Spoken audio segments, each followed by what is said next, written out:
Call this meeting to order. Welcome to meeting number 85 of the House of Commons Standing Committee on Natural Resources. Pursuant to the order of reference of Tuesday, October 17th, 2023, and the adopted motion of Wednesday, December 13th, 2023, the committee is resuming consideration of Bill C-49, an act to amend the Canada, Newfoundland and Labrador Atlantic Accord Implementation Act and the Canada-Nova Scotia Offshore Petroleum Resources Accord Implementation Act, and to make consequential amendments to other acts. Regarding the committee's study of Bill C-49, as per the updated memo sent earlier today, I would like to remind members that all amendments, including sub-amendments, must be submitted in writing and sent to our committee clerk by Wednesday, February 21st, 2024, at 4 p.m. Eastern Time. Should you wish to propose amendments during the clause-by-clause consideration, please send the Legislative Counsel, Mary Danek, your written instructions as soon as possible. She will ensure that amendments are drafted in the proper legal format. Since today's meeting is taking place in a hybrid format, I would like to make a few comments on the benefit of members and witnesses. Please wait until I recognize you by name before speaking. For those participating by video conference, click on the microphone icon to activate your mic, and please mute yourself when you are not speaking. Interpretation for those on Zoom, you have the choice at the bottom of your screen of either Floor, English, or French. For those in the room, you can use the earpiece and select the desired channel. Although the room is equipped with a powerful audio system, feedback events can occur. These can be extremely harmful to interpreters and cause serious injuries. The most common cause of sound feedback is an earpiece worn too close to a microphone. We therefore ask all participants to exercise a high degree of caution when handling earpieces, especially when your microphone or your neighbor's microphone is turned on. In order to prevent incidents and safeguard the hearing health of the interpreters, I invite participants to ensure that they speak into the microphone into which their headset is plugged in, and to avoid manipulating the earbuds by placing them on the table away from the microphone when they are not in use. A reminder that all comments should be addressed through the chair. Additionally, screenshots or taking photos of your screen is not permitted.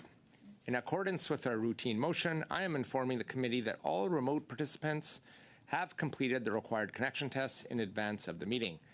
With us today for the first hour are witnesses, Mr. Kevin Stokesbury by video conference, from East Coast Environmental Law, Constantina Northrop, staff lawyer, from EcoNext, Alex Templeton, chair by video conference, and from Sea Freeze Shoreside, Megan Lapp, fisheries liaison. We'll now begin with our opening statements, and I will start with Constantina Northrop from East Coast Environmental Law for 5 minutes. And before you proceed, I would just like to remind everybody I'll be using these two cards. Yellow is the 30-second warning. Red is time's up. And I'll try not to interrupt you mid-sentence, but please try to keep an eye out for me when I use these flashing cards. Ms. Northrop, the floor is yours for 5 minutes. Welcome. Thank you, Mr. Chair. So my organization, East Coast Environmental Law, engages in federal and provincial law reform advocacy on issues that affect environmental health and sustainable development in Atlantic Canada. We recognize the urgent need for a global transition from fossil fuels to sources of clean and renewable energy. And we know that we need good law in place to facilitate the transition and improve our ability to steward the environments we depend on as we undertake this Herculean task. We have conducted considerable research on offshore wind regulation, looking at jurisdictions overseas and studying Canada's nascent regimes. We support Bill C-49 in principle because we understand the benefit of jointly managed federal-provincial regimes for the planning, assessment, and authorization of renewable energy projects in offshore Newfoundland and Labrador and offshore Nova Scotia. We know that this bill reflects the shared aspirations of the Government of Canada, the Government of Newfoundland and Labrador, and the Government of Nova Scotia. And we can appreciate that a lot of hard work and dialogue had to happen to get agreement on the text of the bill as it stands. At the same time, we think there are some changes that need to be made to enable successful, stable, and sustainable renewable energy development in the offshore with minimum conflict between ocean users and ecosystem needs. The most important change we want to see to the bill is the inclusion of requirements for tiered planning and assessment to inform key decision-making stages in the offshore renewable energy regimes. And we would also emphasize that those planning and assessment processes must provide meaningful opportunities for public participation.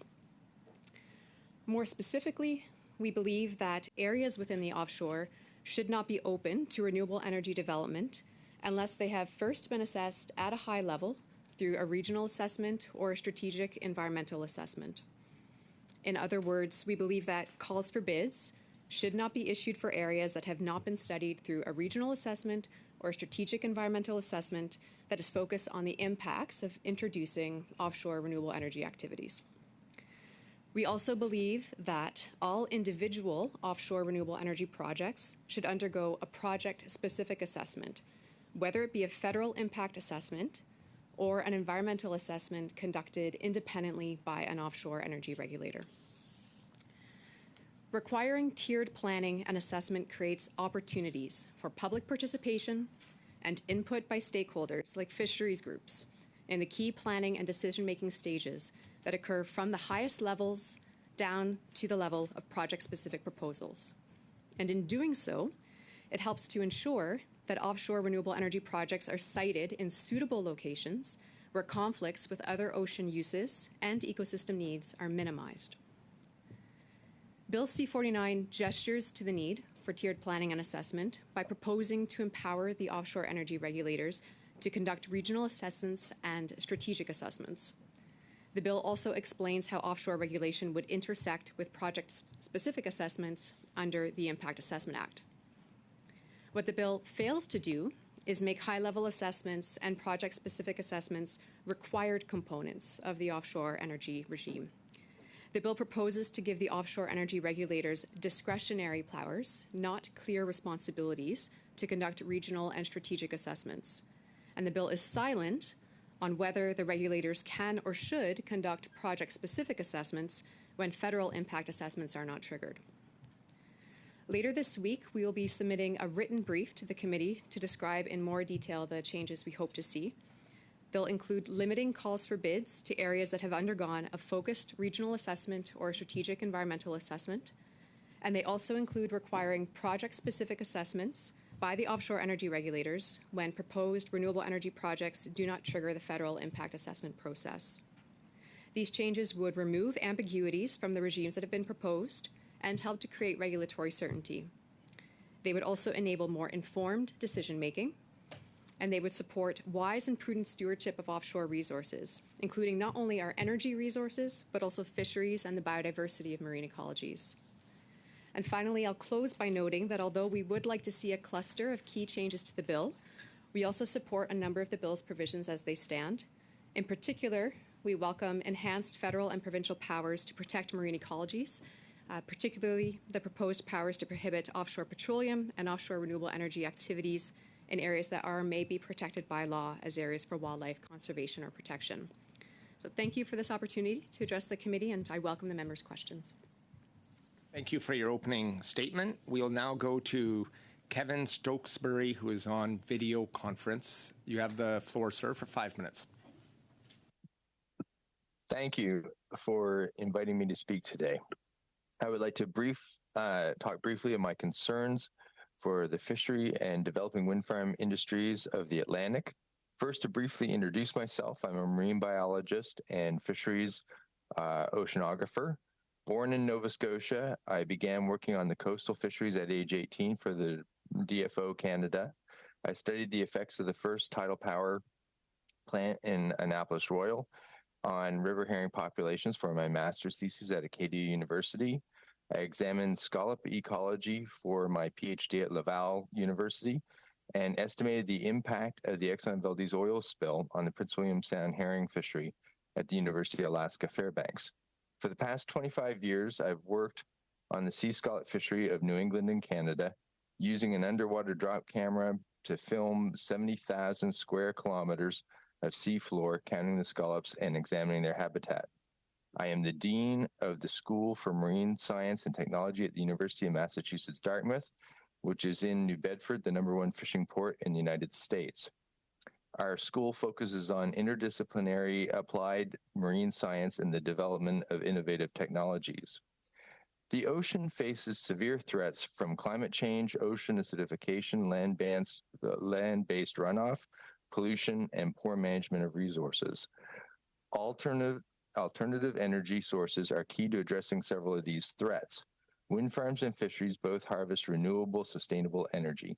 The enthusiastic development of offshore wind will occur primarily on continental shelves, and as such, the overlap between wind farm and fisheries is inevitable.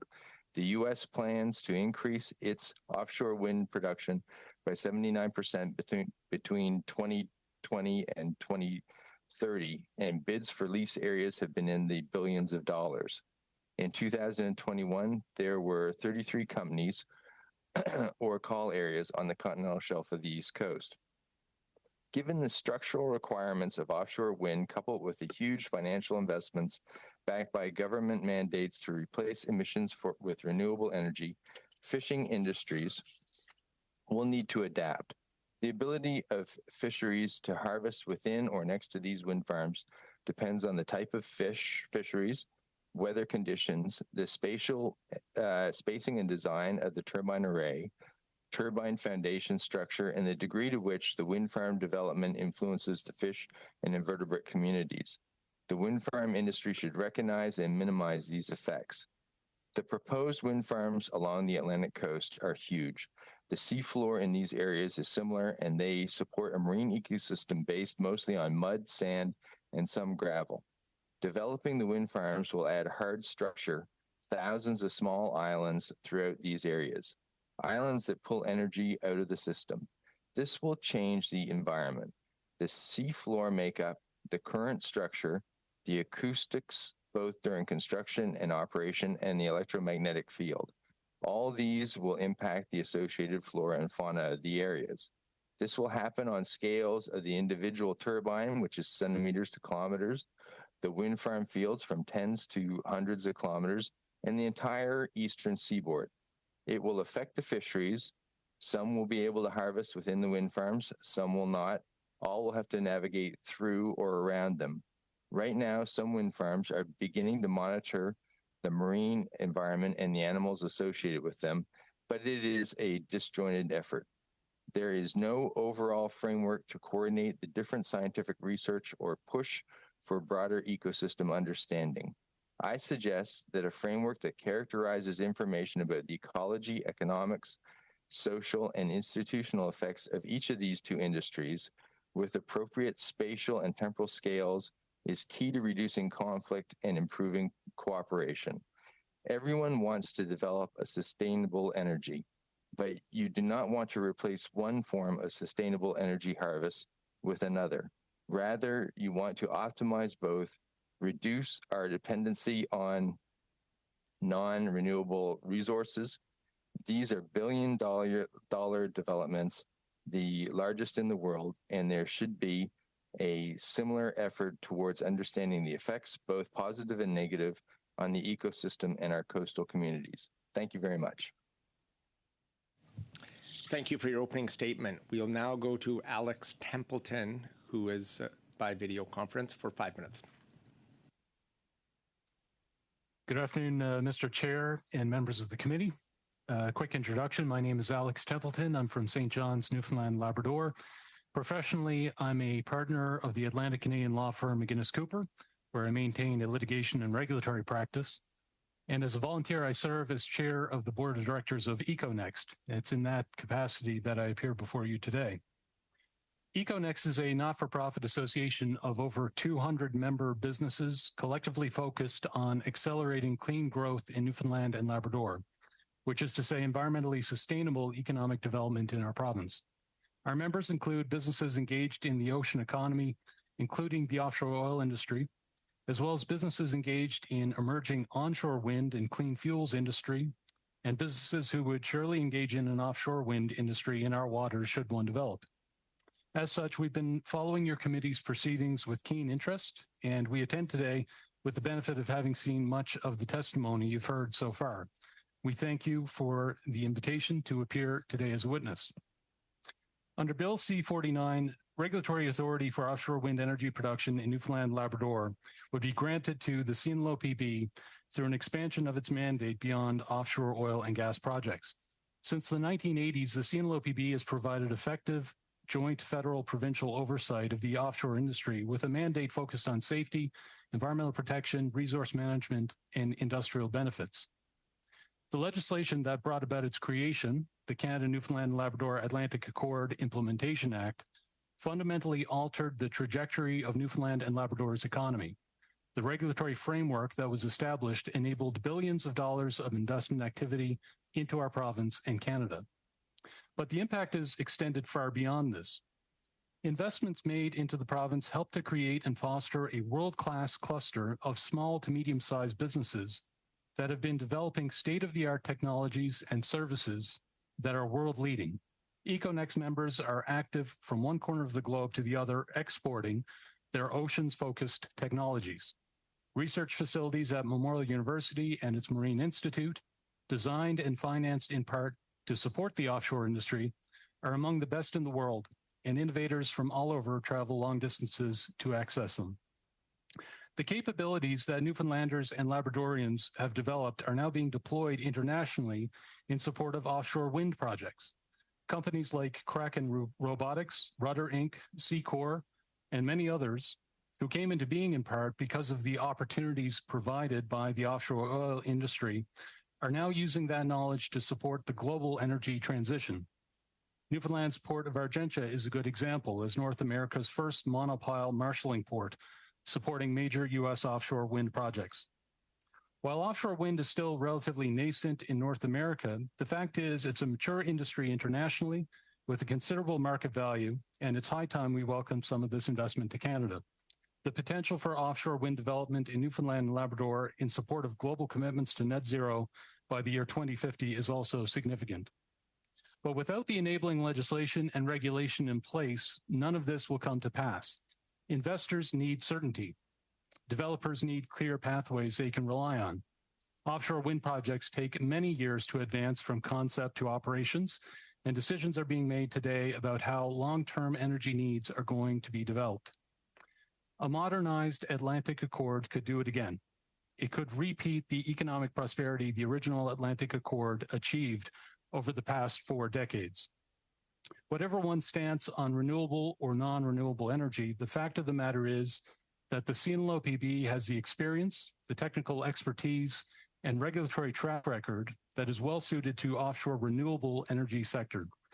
It's only logical to avail of this advantage, and this approach is consistent with that seen in many other countries. Joint federal provincial jurisdiction is complex. Building on a strong foundation, which both levels are comfortable with, just makes sense. Therefore, EcoNex is supportive of Bill C-49 and urges this committee to advance it expeditiously to the next stage in the legislative process. Delaying its implementation will only create uncertainty for investors and threaten the emergence of an industry that has great potential to transform Atlantic Canada's economy and allow for it to make a great contribution to Canada at large. So I thank you again for the invitation, and I look forward to your questions. Thank you for your opening statement. We'll now go to Megan Lapp from Seafreeze Shoreside. You have 5 minutes for your opening statement. Thank you, committee members, for the opportunity to speak today. My name is Megan Lapp, and I'm the Fisheries Liaison for Seafreeze, a Rhode Island commercial fishing company. We own 5 federally permitted commercial fishing vessels and 2 shoreside facilities. I'm here to warn Canada against making the same mistakes that the United States has made in expediting offshore wind development. In our country, the government process has ignored our concerns, and as a result, we have been forced into litigation as our only recourse. That is what will happen in Canada if the Canadian government follows in the footsteps of its American counterpart. The proponents of offshore wind will claim that urgent action is necessary at all costs to prevent climate change. However, even U.S. government documents conclude that the proposed wind projects, quote, would have no measurable influence on climate change, and that the construction of offshore wind facilities are not expected to impact climate change. Therefore, the purported benefits do not outweigh the negative impacts. Offshore wind development is the single greatest threat to the continued existence of commercial fishing on the U.S. East Coast. Even U.S. government documents state that some fisheries may not be able to safely operate and harvest the resource in the wind development areas. In this situation, a large portion of annual income for vessels may be inaccessible during operations. The official record of decision approving one offshore wind farm acknowledged it is likely that the entire area will be abandoned by commercial fisheries due to difficulties with navigation. Our vessels will not be able to safely operate in a wind farm. Trawl gear such as ours can snag on the underwater infrastructure of the turbines and cables, worst case scenario causing the vessel to capsize. In the words of wind developer Dong Energy, now Ørsted, and a UK fisheries information agency, quote, loss of gear, fishing time, and catch can result if a trawler snags on subsea structure, and there is serious risk of loss of life. An analysis prepared for the Dutch government depicts the consequences of fishing in an offshore wind farm, with a trawl vessel snagging on a wind farm cable in which the vessel ends up at the bottom of the ocean. All U.S. wind farms will become de facto exclusion areas for commercial fishing vessels such as ours. Deconfliction of leases and fishing grounds, with a priority on protecting commercial fishing grounds from any offshore wind development, is the only solution. Canada has the opportunity now to ensure safety and the protection of its fisheries. Safe transit through wind farms will also be impossible for fishing vessels and other forms of marine vessel traffic. Offshore wind turbines interfere with all classes of marine radar, on which our vessels rely, especially at night, in inclement weather, and in the fog. In 2022, the National Academies of Sciences released a report entitled Wind Turbine Generator Impacts to Marine Vessel Radar, confirming years of issues I had raised to BOEM, the U.S. federal agency in charge of offshore wind leasing, and the U.S. Coast Guard. The National Academies actually quoted part of my Coast Guard comment submissions in the final report, as well as many, if not all, the studies I had previously submitted to the Coast Guard and BOEM, which they ignored in favor of offshore wind expansion. The study identified areas of potential future research, but no immediate solutions. Prior even to the 2022 report, the Coast Guard had admitted via correspondence that its own vessels would be impacted by offshore wind radar interference. Yet the U.S. Coast Guard does not conduct an independent radar interference analysis, even on its own vessel capabilities, instead leaving this to the developer. More recently, the U.S. Air Force requested that Congress enact legislation to prevent construction of wind farms within 2 nautical miles of the nation's nuclear missile silos, specifically due to the need to fly helicopters in those areas. According to the Air Force, wind turbines create both physical obstacles and turbulence that make wind farms, quote, really dangerous to fly into with a helicopter. The Coast Guard uses helicopters as a primary means of search and rescue. If the U.S. Air Force cannot fly helicopters in wind farms, neither can the Coast Guard.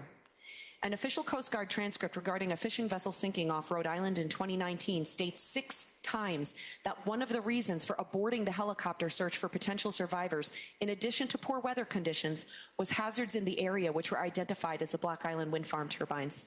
2 out of 3 men died that day. There are only 5 Block Island turbines, not the thousands planned coastwide. Vessels don't sink in good weather. They sink in bad weather when visibility is poor, when vessel radar needs to work, and helicopters need to fly low. The fact is that a major mission of the U.S. Coast Guard, that of search and rescue, will be compromised due to offshore wind interference with its own vessels' radar and helicopter operations. Yet it has still not conducted any comprehensive assessment of the level of reduction in its own capabilities due to offshore wind, despite the fact that offshore wind construction is ongoing in U.S. waters. I implore Canada, do not do what we are doing.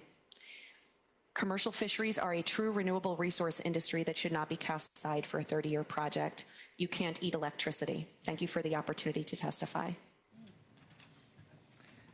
Thank you for your opening statement. We will now proceed to our first round of questions, and we'll start with Ms. Shannon Stubbs from the Conservative Party of Canada for 6 minutes. Ms. Stubbs, the floor is yours. Thank you, Chair. I appreciate that. Thank you to all of our witnesses here today to discuss with committee members Bill C-49.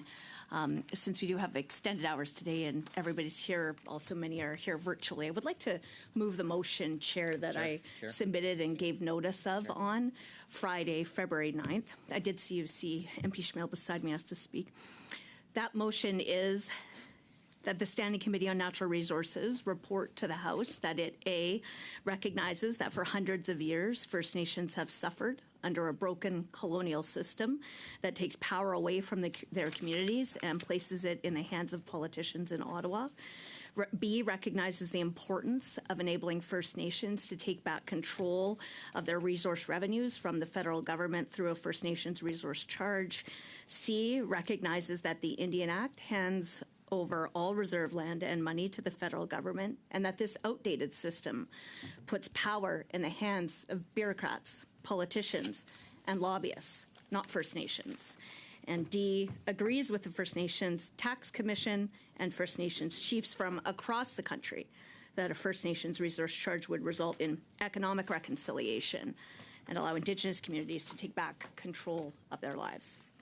For the information of all committee members here, as I ask for your support in this motion, and for all Canadians, you might know that in Vancouver on February 8th, the Honourable Pierre Poilievre, leader of Canada's Common Sense Conservatives, committed to enable First Nations to take back control of their resource revenues from big government gatekeepers in Ottawa.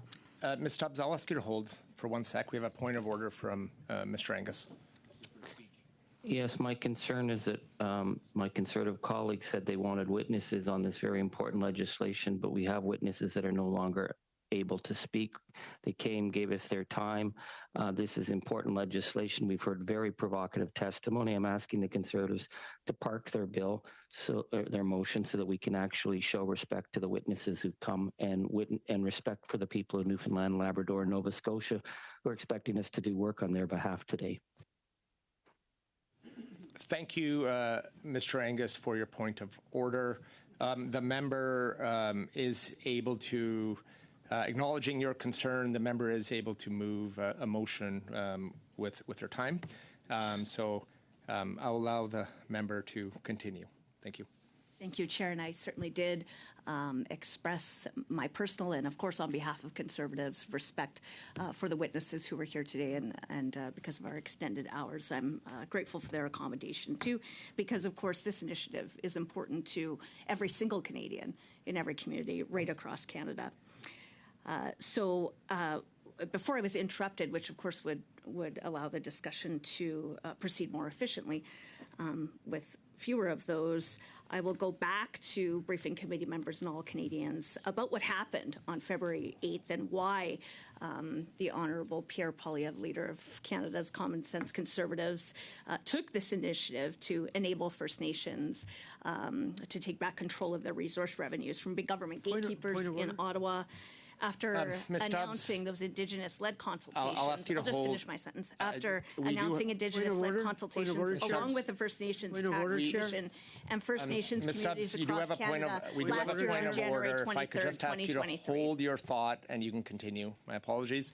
Mr. Cervera on a point of order. Thank you, Chair. I just want to get clarification from my colleagues on the opposite side. Will we be able to have undertake questioning of the witnesses that have taken time out of their day, out of their schedules to talk about C-49, which we know both the province of Newfoundland and Labrador and the province of Nova Scotia, both premiers from opposite parties and many, many stakeholders wish to see to move forward? Or are we going to talk and have the opposite member continue on this this tangent for the next foreseeable future, Mr. Chair? Thank you, Mr. Cervera. On your point of order, once again, as stated earlier, the member has the floor and the member does have the ability to move a motion with the member's time, as that's what's been done. So if the member wants to address that with their statement, they can, but procedurally they're allowed to move the motion. Thank you. Point of order, Chair. Thank you, Chair. I Kate, hate one to point second. out that We have this another is point of just order. like the Ms. Stubbs? colonialist anti-energy Ms. Stubbs, I'll policies, ask the you to NDP hold- Liberals that have removed economic Point of order, Chair. opportunities and the opportunities for economic reconciliation Colleagues. through their anti-energy Colleagues, policies. we have Please, on a point of order. colleagues. Ms. Stubbs, I'll ask you to hold. We certainly would have time. Go ahead, Mr. Sorbera, on a point of order. Then I'm going to go to you, Monsieur Samard. On. Mr. Chair, can we get a determination whether this motion is in order or not, please? Thank you, Mr. Sorbera. I will go to the clerk before I go to Monsieur Samard. Mr. Samard, just a second. Go ahead. Simplement vous rappeler. I just wanted to remind you. My apologies. Just want to address that question. Mr. Clerk, would you like to provide that to Mr. Sorbera? That Yes, the motion's in order. We had 48-hour notice. I'll now go to Monsieur Samard on a point of order. Monsieur Samard, go ahead. Simplement vous rappeler à I'd just like to remind folks that when you all speak at the same time, you make it impossible for the interpreters to do their jobs. So on two occasions in the past 5-10 minutes, we've had to suspend interpretation because of all the people speaking at the same time. So please be a tad sensitive to the working conditions of our interpreters. And when someone has the floor, please stop interrupting. Thank you, Mr. Samard, for that. Colleagues, it is very important that one member speaks at a time, and you speak when you're recognized. So if I ask you to hold or pause, I would like you to hold or pause so I can deal with the procedural items at hand. And so our interpreters, who always do a tremendous job, can interpret. That's what they're here to do, and they do a great job at doing so. But they do need to hear clearly what the member speaking or the individual online speaking is saying. So on that, please take that into consideration. Now, I will go back to Ms. Stubbs, and you can continue on. Thank you, Chair, and hopefully the colleagues who are all waxing eloquent about doing this efficiently today will stop interrupting.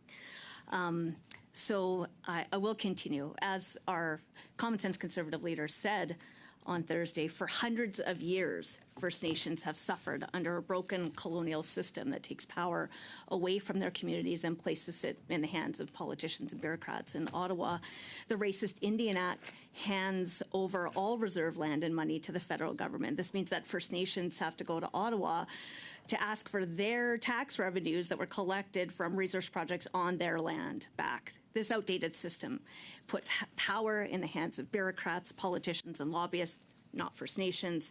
And the direct result of this Ottawa knows best approach has been poverty, substandard infrastructure and housing, unmet education needs, unsafe drinking water, and despair.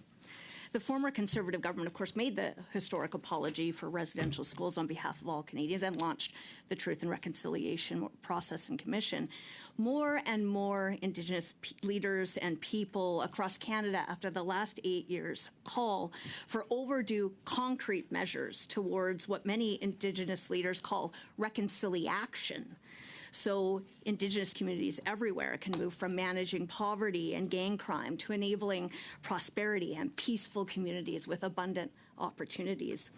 Last week, a visionary Indigenous leader reminded me that many, many promises have been made by this Prime Minister after 8 years, by this Prime Minister who says the most important relationship to him is with Indigenous people, but of course he's failed over and over to deliver on his many big promises repeatedly. And as that hereditary chief and former elected chief said to me, he says the relationship with Indigenous people is the most important one to him, but it's not Trudeau. All parties should support this First Nations-led optional tool because the First Nations resource charge can help transform the status quo. Importantly, this is why it's an unprecedented proposal by a federal leader. It seeds federal tax rooms so communities, Indigenous communities, will no longer need to send their revenues to Ottawa and then ask for it back. It will make resource projects more attractive to First Nations communities so that resource projects important to all of Canada, to every Canadian, are more likely to go ahead. This opt-in optional program would permit First Nations to collect 50% of the federal taxes paid by industrial activities on their land, with industry getting a tax credit in exchange. Under the tax sharing proposal, businesses would pay tax directly to First Nations in exchange for this 50% refundable tax credit. And of course, this proposal would respect existing treaties and uphold the constitutional duty to consult on the part of the Crown, and could either replace or supplement any financial aspects of Indigenous communities' pursuits of impact and mutual benefit agreement.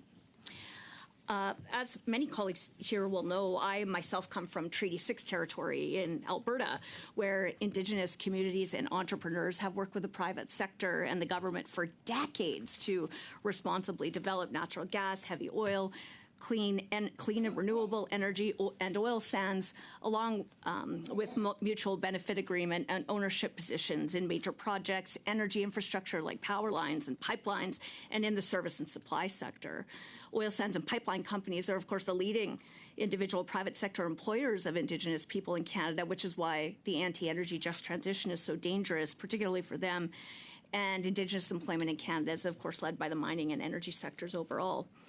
Those Indigenous communities all over Alberta, they've generated incredible own source revenue, jobs, and skills opportunities and wealth for their community members and for future generations. They've created jobs and economic opportunities alike for their non-Indigenous neighbors and surrounding communities too. Opportunities and responsible resource development has helped Indigenous communities teach the past, support their elders, heal people, help communities to learn and share languages and cultural practices, support essential health and well-being services, provide recreational and spiritual activities for youth, plan opportunities for future generations, and employ both their Indigenous members and surrounding non-Indigenous neighbors. That's why radical anti-energy ideologies violate and undermine the aspirations and goals of so many hundreds of Indigenous communities and people who want economic reconciliation for a brighter future with hope, opportunity, and autonomy. Conservatives are especially mindful of how important it is to prioritize this kind of action because of all the losses that 8 years of the federal NDP Liberal coalition's colonialist anti-energy, anti-private sector agenda has cost all Canadians and especially Indigenous people already. Like the Northern Gateway Pipeline, when Prime Minister Trudeau unilaterally vetoed the entire project in an order in council instead of redoing the Indigenous consultation, an option given by the court decision on the shortcomings of that process. The Prime Minister's veto destroyed the years of work of Indigenous leaders who had secured dozens of impact and mutual benefit agreements worth almost $400 million. Those Indigenous communities were not consulted on the Prime Minister's veto or about all the major losses they would then sustain as a result before the Ottawa knows best veto by Prime Minister Trudeau. Just like when the people of the Northwest Territories were caught off guard when the same Prime Minister unilaterally banned drilling, which was announced, of course, while he was in the U.S., and he stopped and blocked economic and energy investment opportunities in the North where it's badly needed. Or I'm thinking of the fact that the Lax Kw'alaams in BC was not consulted on how their rights and titles are undermined by the Prime Minister's imposition of Bill C-48, the anti-Canadian energy, anti-pipeline export ban, which of course wasn't a full tanker ban in the area.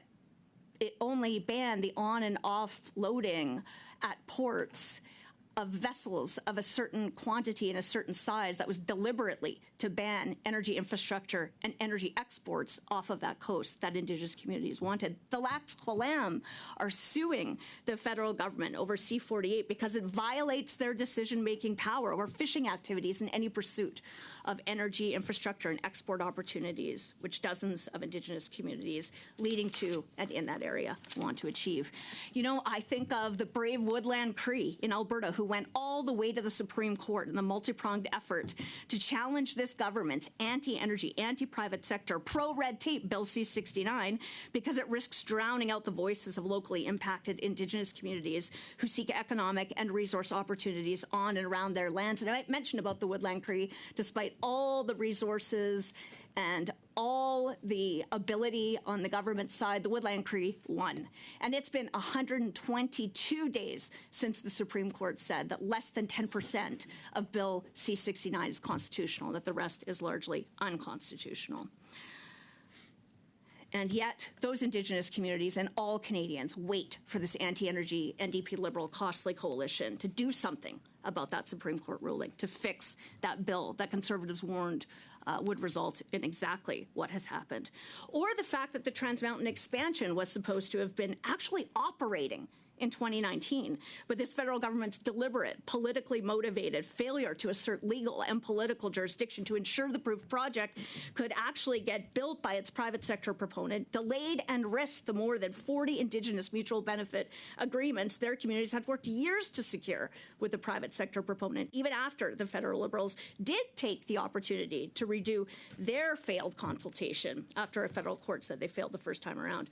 After 8 years, of course, the TMX is still not fully built or operational, and Indigenous-led ownership groups are left waiting by this NDP Liberal anti-energy coalition. Or I think about the 15 losses of LNG projects since this government took office because of their anti-private sector, anti-energy red tape mess. But we salute Woodfibre LNG with a groundbreaking partnership and proposal with the Squamish people as a regulator who are entrepreneurial and leading their communities for economic and energy and business opportunities of all kind. Or LNG Canada, previously approved by the Harper Conservative government, then delayed by the NDP Liberals, but thank goodness starting to be back on track, where all 20 First Nations along the route of the pipeline supplying LNG Canada have had elected band councils sign benefit agreements with the private sector proposal Coastal GasLink.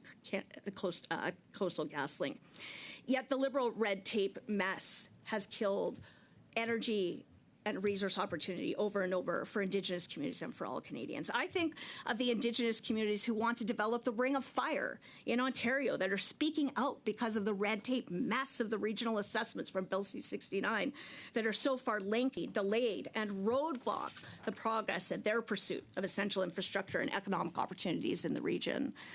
Both the Webikwe and Martin Falls First Nations communities have proposed projects to support their development in the Ring of Fire region, but have been stuck in the Liberals' red tape mess. I think of leaders like Dale Swampy of the National Coalition of Chiefs and Stephen Buffalo from the Indigenous Resource Council, who have fought against this colonialist anti-Canadian Mr. Angus, agenda. Point of order. Ms. Stubbs, I'll ask you to hold on. We have a point of order from Mr. Angus. Mr. Angus, go ahead on the point of order. Yes, I would ask, just out of fairness and respect to people who shouldn't have to listen to this, that we agree to suspend for 5 minutes, let the witnesses leave so they don't have to sit here and put up with this, and then Ms. Stubbs can talk all night. But this is really disrespectful to people who have real expertise on an issue that is really important, that legislation has to get passed. So I would make an offer on behalf of our party that we all agree that we let the witnesses leave so that they can get on doing important things rather than having to sit and watch this show. And then we'll go back to Ms. Stubbs and whatever she wants to talk about.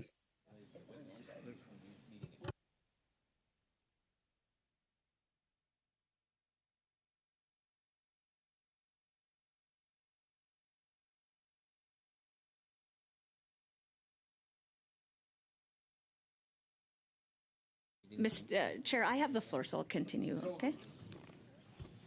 I'll continue with my argument since I have the floor. I'll let you guys So figure it out. thank you, Mr. Angus, for bringing that forward. The debate may end, and we do have a change of panels partway through. So I'm hoping that maybe Ms. Stubbs is near the end of her moving the motion, and maybe we can proceed from there if other members would like to do so. So I think we'll see if Ms. Stubbs is close to wrapping up, and we will determine the course of action if it looks like we're going to get into the next panel and do so appropriately. Thank you for your feedback. Go ahead, Ms. Stubbs.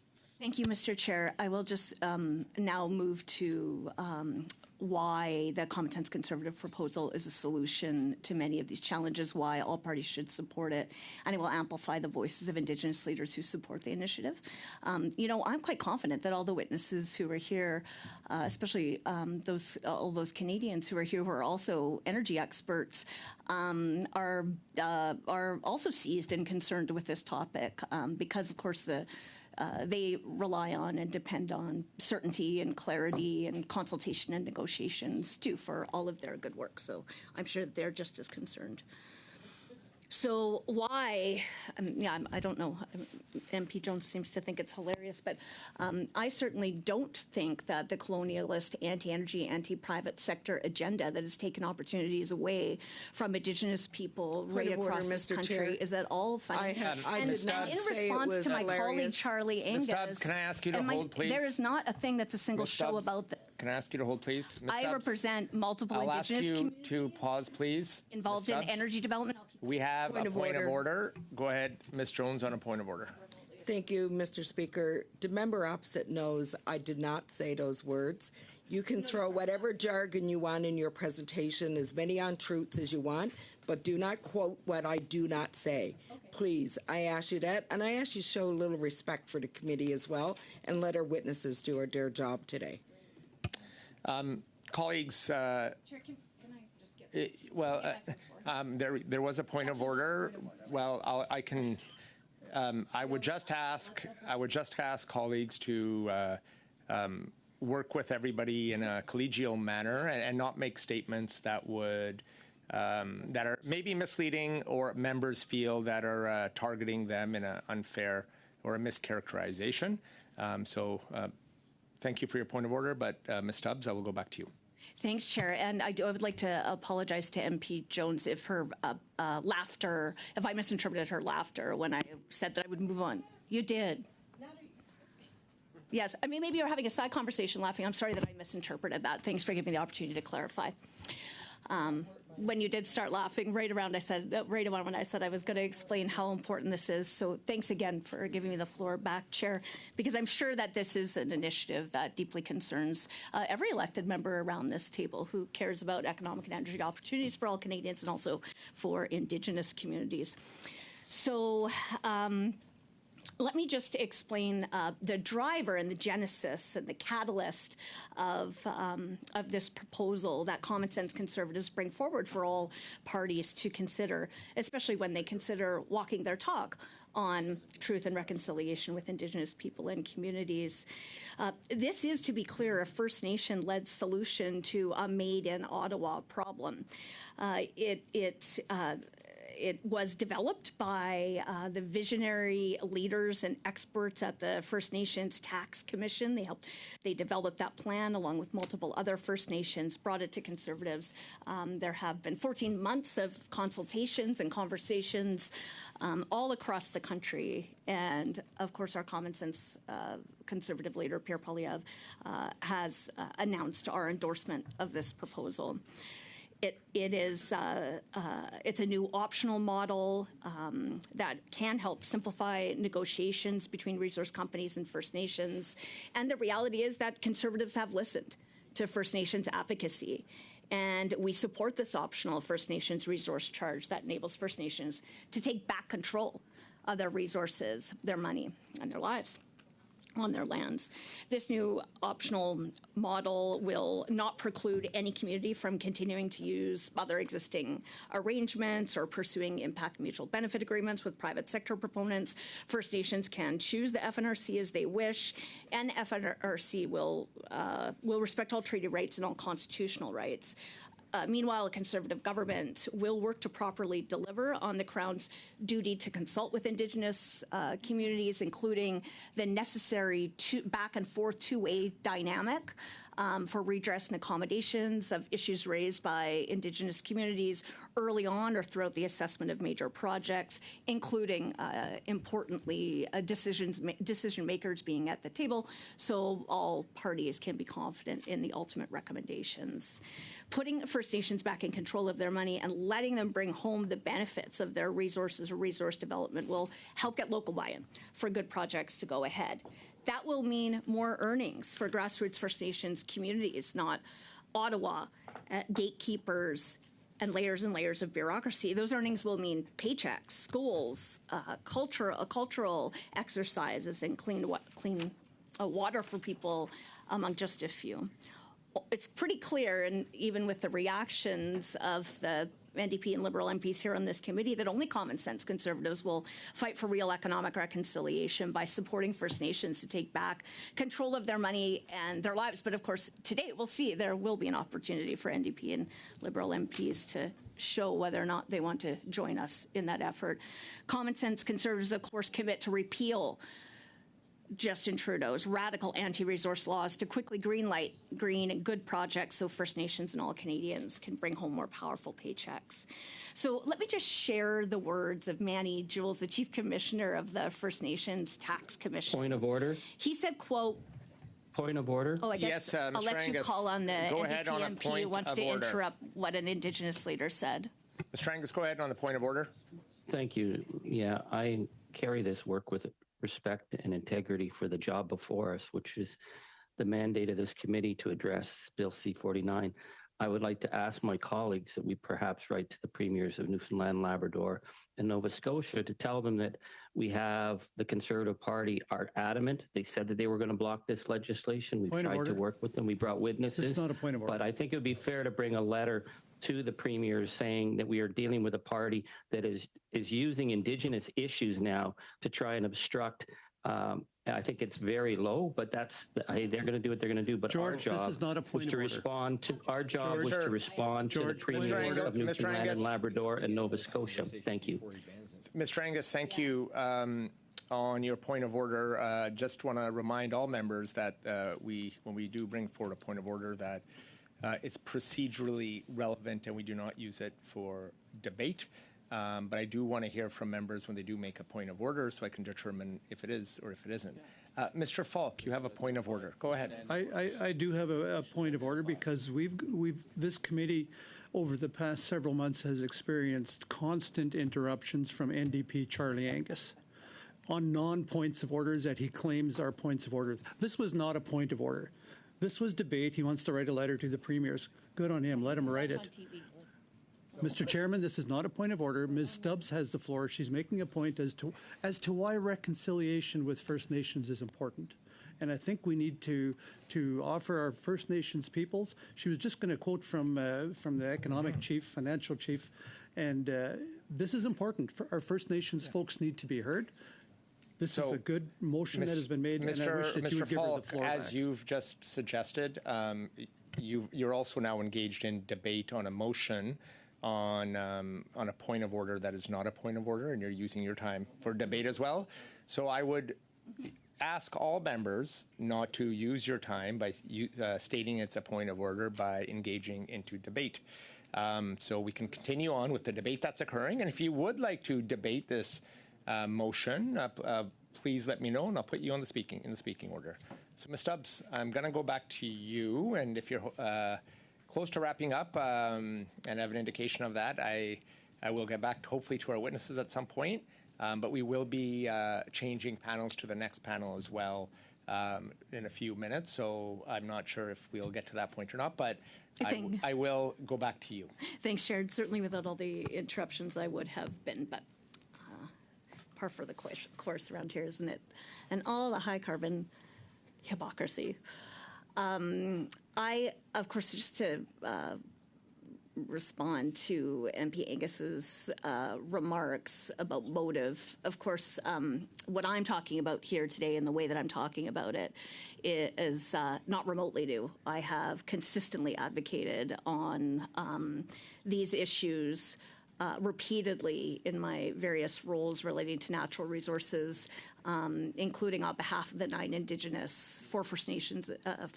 First Nations and 4 Métis settlements that I represent in Lakeland on behalf of the Indigenous communities in Alberta and certainly right across the country. So this isn't remotely new or a show, like he said as well. So let me lead with the words of Manny Jules, the Chief Commissioner of the First Nations Tax Commission. He has spent his life's work fighting for recognition of inherent rights and title and advocating for tax and other fiscal capacity and economic opportunities for Indigenous people. He said, quote, "In 1910, my ancestors asked then Prime Minister Wilfrid Laurier to accommodate our jurisdiction and fiscal powers in Canada. We wanted to look after ourselves and be part of the economy. Instead, they took our children and denied our rights, fiscal powers, and jurisdictions. This approach has failed. It's time for a real change. The First Nations resource charge is a practical step towards the better future my ancestors asked for 114 years ago. Together with all Canadians and governments, we will make each other great and good." And I would also like to share the words of Chief George Lampro from the Simquah First Nation in BC. He said, quote, "The Simquah First Nation is leading the First Nations resource charge. I call on the federal and provincial governments to cede room for the first governments of Canada to implement a First Nations resource charge. Real change means all governments need to offer tax room instead of revenue sharing. The FNRC will provide a good option for First Nations, especially those who have not had the same opportunities as urban communities." He says, like my community, Simquah. However, even if we choose to use this option, we will still need to build on it through negotiation to develop fully comprehensive agreements. Those agreements must ensure that we can take advantage of the economic opportunities that projects bring and that our voices are heard with respect to understanding the environmental impacts of major projects on our historic lands. Let me share the words of Chief Derek Epp from the Chacton First Nation in BC. He said, 30 years ago, quote, 30 years ago, like many First Nations, we were 95% dependent on federal transfers. Now, 95% of our revenues are from our tax and other own sources. The Fiscal Management Act and the Framework Agreement helped us take advantage of our location advantage. Similarly, the resource charge supported by the FMA and FA is going to help a lot of rural communities take advantage of their resource advantages. He said, First Nation jurisdiction should be a nonpartisan issue, and we call on all parties and provinces to do the same and support the FNRC. The Chacton First Nation, he says, has been a leader in First Nation tax and jurisdiction initiatives, including their work with the First Nations Tax Commission to advance the FNRC along with other First Nation fiscal powers. He points out that currently First Nations must negotiate economic and fiscal agreements for every proposed project in our territories. He says no other government in Canada must do that. These constant one-off negotiations are wasting time and money. And he says, quote, "It's good to see the Conservative Party of Canada propose to cede some of the federal corporate tax room. The First Nations leading the FNRC proposal and the First Nations Tax Commission," he says, "will hold them to that commitment that our leader, the Honourable Pierre Poilievre, made on Friday." He says it represents practical reconciliation, addresses longstanding grievances, and starts to bring the first governments of Canada, First Nations, into the Federation. He says Confederation was based on the fiction that First Nations rights didn't still exist. He pointed out the Indian Act legislated First Nations out of the economy, and that the FNRC will help right these historic wrongs and begin to legislate First Nations back into the economy. The FNRC allows interested First Nations to become more self-reliant. It will mean First Nations can begin to close the many infrastructure and service gaps that exist between them and other Canadians, including education, health, social, and environmental services. If I could ask you to hold 1 second and go to Ms. Jones on a point of order. Thank you, Mr. Chair. I just want to indicate to our witnesses how sorry we are that we're not able to get to their testimony. They've been here an hour and a half in the room. But the Conservatives have delayed Bill C-49 since the beginning. This is 5 months by bringing forward other motions that are unrelated to the study or to the panels that are ongoing within the committee. So not that the motion is not an important motion that needs to be debated, but bringing it forward today is an intentional strategy on behalf of the Conservatives so that we do not get the chance to ask questions of the witnesses that are here, to hear their testimony, to hear their responses to issues that could be impacting them that are in the legislation. And to be honest, it's a very disrespectful practice that is occurring here. So I want the witnesses to know that in the last hour and a half, while we've been sitting here, you've been sitting there, waiting to ask you questions about a bill that is very important to so many industries in Canada. We're unable to do so because the order. Conservatives Ms. Jones? are filibustering the session Ms. Jones? with a motion. We have a point of order from Mr. Falk. But before I go to the, I just want to address your point of order, Ms. Jones. You actually stated it in your point of order that the member does have the right to move the motion. Although you would like to hear from the witnesses, the member does have the right procedurally to move the motion. So the motion is in good standing to do so. But I will go to Mr. Falk in the point of order. Yeah, my only point of order, Mr. Chair, was that what the member opposite was engaged in was more debate than an actual point of order. I think she acknowledged that the procedures of this committee are actually completely in order, and I would really like it if the Liberals and NDP would stop interrupting with their points of order. Thank you, Mr. Falk, on Point of order. providing a point of order, but also engaging in debate in your point of order. I am going to go to Mr. Angus on a point of order. Mr. Angus, go ahead on a point of order. Yes, again, my deep embarrassment to our witnesses. This legislation is important. They know it. If they would reach out to my office, we will do whatever we can to hear more from them, to talk with them, because our job here is to deal with the legislation before us, not to play in this gong show being set up by the Conservatives. So I'm sorry you have to witness this. If you leave us at this time, you will not be blamed. Any normal human being would leave if they could, but please reach out to my office. We'd love to hear your test. You're raising some really, really vital and important information that is necessary to create proper legislation to protect all interests. So thank you very much for your presence. I'm sorry that this is being done today. Thank you, Mr. Angus, for your point of order. I just want to take a moment at this point to let the witnesses know if you do want to provide a further brief on from your opening statement, you can do so and we can accept it. Our current time, we are ending to the end of our time of our first panel. And I don't know how long we will be, but I do not want to hold you also to continue on further. If you still would like to provide additional information to the committee on additional to what you've provided in your opening statement, please do so to the clerk. Colleagues, we will now suspend and change over to our next panel. And we will continue, Chair, Ms. Tubbs, we will continue with you when we come back. But we do have to, I'd like to release the panel members who have been waiting for an opportunity to engage for the last half hour. And we do have another panel, that we'll proceed to. Great. Point of order. Right now, point of order. I've said we will suspend, so we will suspend and come back. You haven't gavelled, and I have a point of order. She already had the floor, point of order. I said Suspend. No. No. He has to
We are back, and we do have a new panel. I would just like to advise our witnesses for the second panel that we do have a motion on the floor.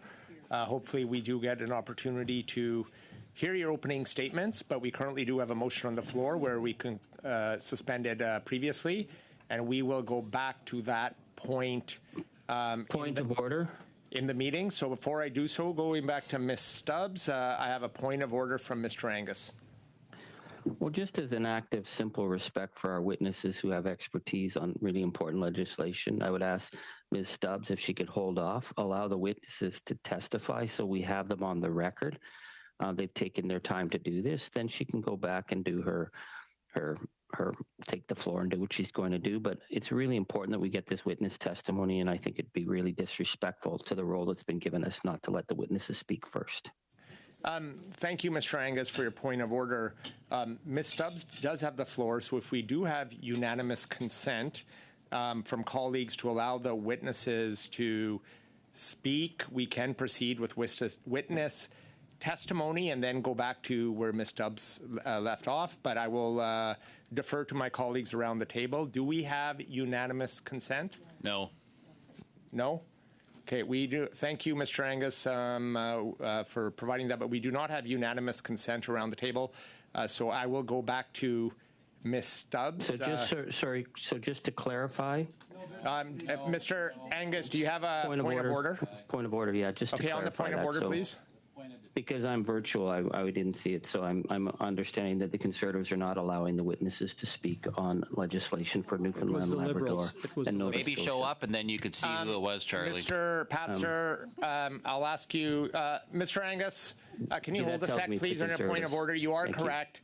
We did not have unanimous consent to allow the witness to speak, but I know Mr. Patzer is back for the second hour, and I gave this a little speech earlier in the meeting today, Mr. Patzer. No, I did. I gave the speech to members earlier. Colleagues, when a member is speaking or if the chair is speaking, let's not have multiple mics turning on. It is very difficult for our interpreters to interpret, and we want to make sure that they can do a good job, a great job they always do in interpreting, but if they can't hear the individual or see them being able to speak, it's very difficult for them. So I'll ask colleagues, once again, we're starting the second panel. Ms. Stubbs did have the floor, and we will go back to Ms. Stubbs. Can continue on with where she left off. Ms. Stubbs, I'm going to go back to you now, and go ahead. The floor is yours.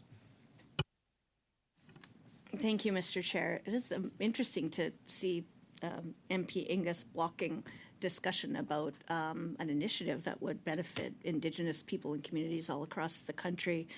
But he talks about lots of things that are going wrong and chooses to prop up the Liberal government anyway. I will just continue to wrap up my comments as efficiently as possible, which of course will happen better without interruption. So, and I know that it's important to every Canadian and every community and person invested in energy development of all kinds in all parts of this country.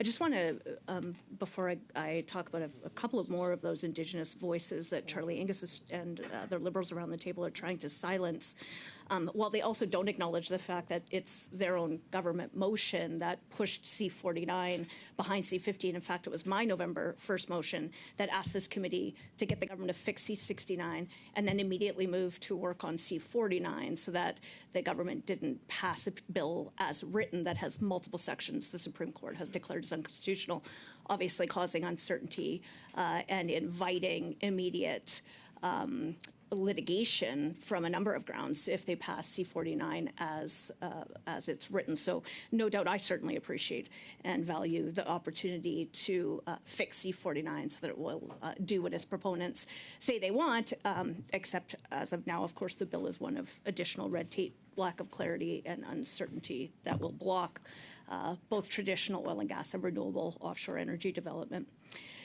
Just to explain why this common sense conservative endorsement of this First Nations resource charge is important, and talk a little bit about the organization. It is important to note that it will build on the most successful First Nation-led legislative initiatives in history, the First Nations Fiscal Management Act and the Framework Agreement on First Nations Land Management. And of course, there are now over 400 First Nations using one or both frameworks. I'm going to really put a fine point on why this optional tool is so important. It will especially help smaller First Nations communities with fewer resources and capacity challenges in order to be able to bring home all of those economic and multiple other kinds of benefits from pursuing responsible resource development through this reconciliation initiative that Conservatives are proposed. It will help smaller communities to negotiate with big companies and law firms to secure benefits and opportunities. To that end, I want to share the words of Chief Charlene Gale, who's from Fort Nelson First Nation in BC, and she's the chair of the First Nations Major Projects Coalition. She says, quote, "For too long, our people and governments have been left out of the resource bounty of this land. Many of our nations and members want to be part of the resource economy. They want careers, business opportunities, and equity stakes in resource companies. The First Nations resource charge finally means our fiscal jurisdiction over the resources on our lands is implemented. The resource charge will mean we can increase the economic benefits to our members and regions, improve services and infrastructure, and close the gaps with the rest of Canada sooner." And the chief and other members of the Doig River First Nation in BC, they say it's ridiculous that the smallest governments must navigate the most complex negotiations. We want to implement a charge like other Canadian governments to streamline business. This resource charge is going to provide the kind of revenues we need to have the water, healthcare, education opportunities that every other Canadian takes for granted. They also say, quote, "We have many resource projects in our territory. The current process for negotiating financial compensation for First Nations takes too long and it costs too much. We are small administrations. We cannot respond and negotiate in a timely way. It costs us hundreds of thousands of dollars. Our time is scarce. It costs hundreds, tens of billions in lost investment every year. The FNRC can help change this. It's a pre-specified standardized charge for doing business in our territory, whether that's forestry, mining, hydroelectricity, oil and gas, or any other resource project." And that captures especially well why our common sense conservative leader, Pierre Poilievre, and the Conservative Party of Canada is urging the government to support this optional First Nations-led tool.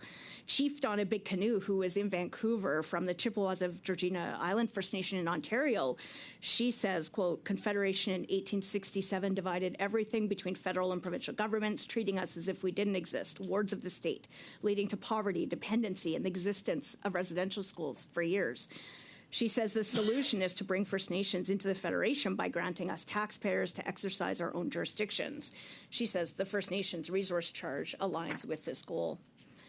And I'm mindful of Councillor Strader Crowfoot from the legendary Crowfoot family from the Siksika Nation in Alberta. He also supports this initiative, and he says, quote, "In 1989, we passed amendments to the Indian Act that gave First Nations the option to assume tax room and service responsibilities on reserve lands. A lot of people thought it was minor, it would never amount to much. Other people thought we simply weren't capable of carrying out such responsibilities. That, to me, is the most dangerous form of discrimination. Other people thought it was some plot to hold First Nations back, but First Nations all over the country proved the naysayers wrong.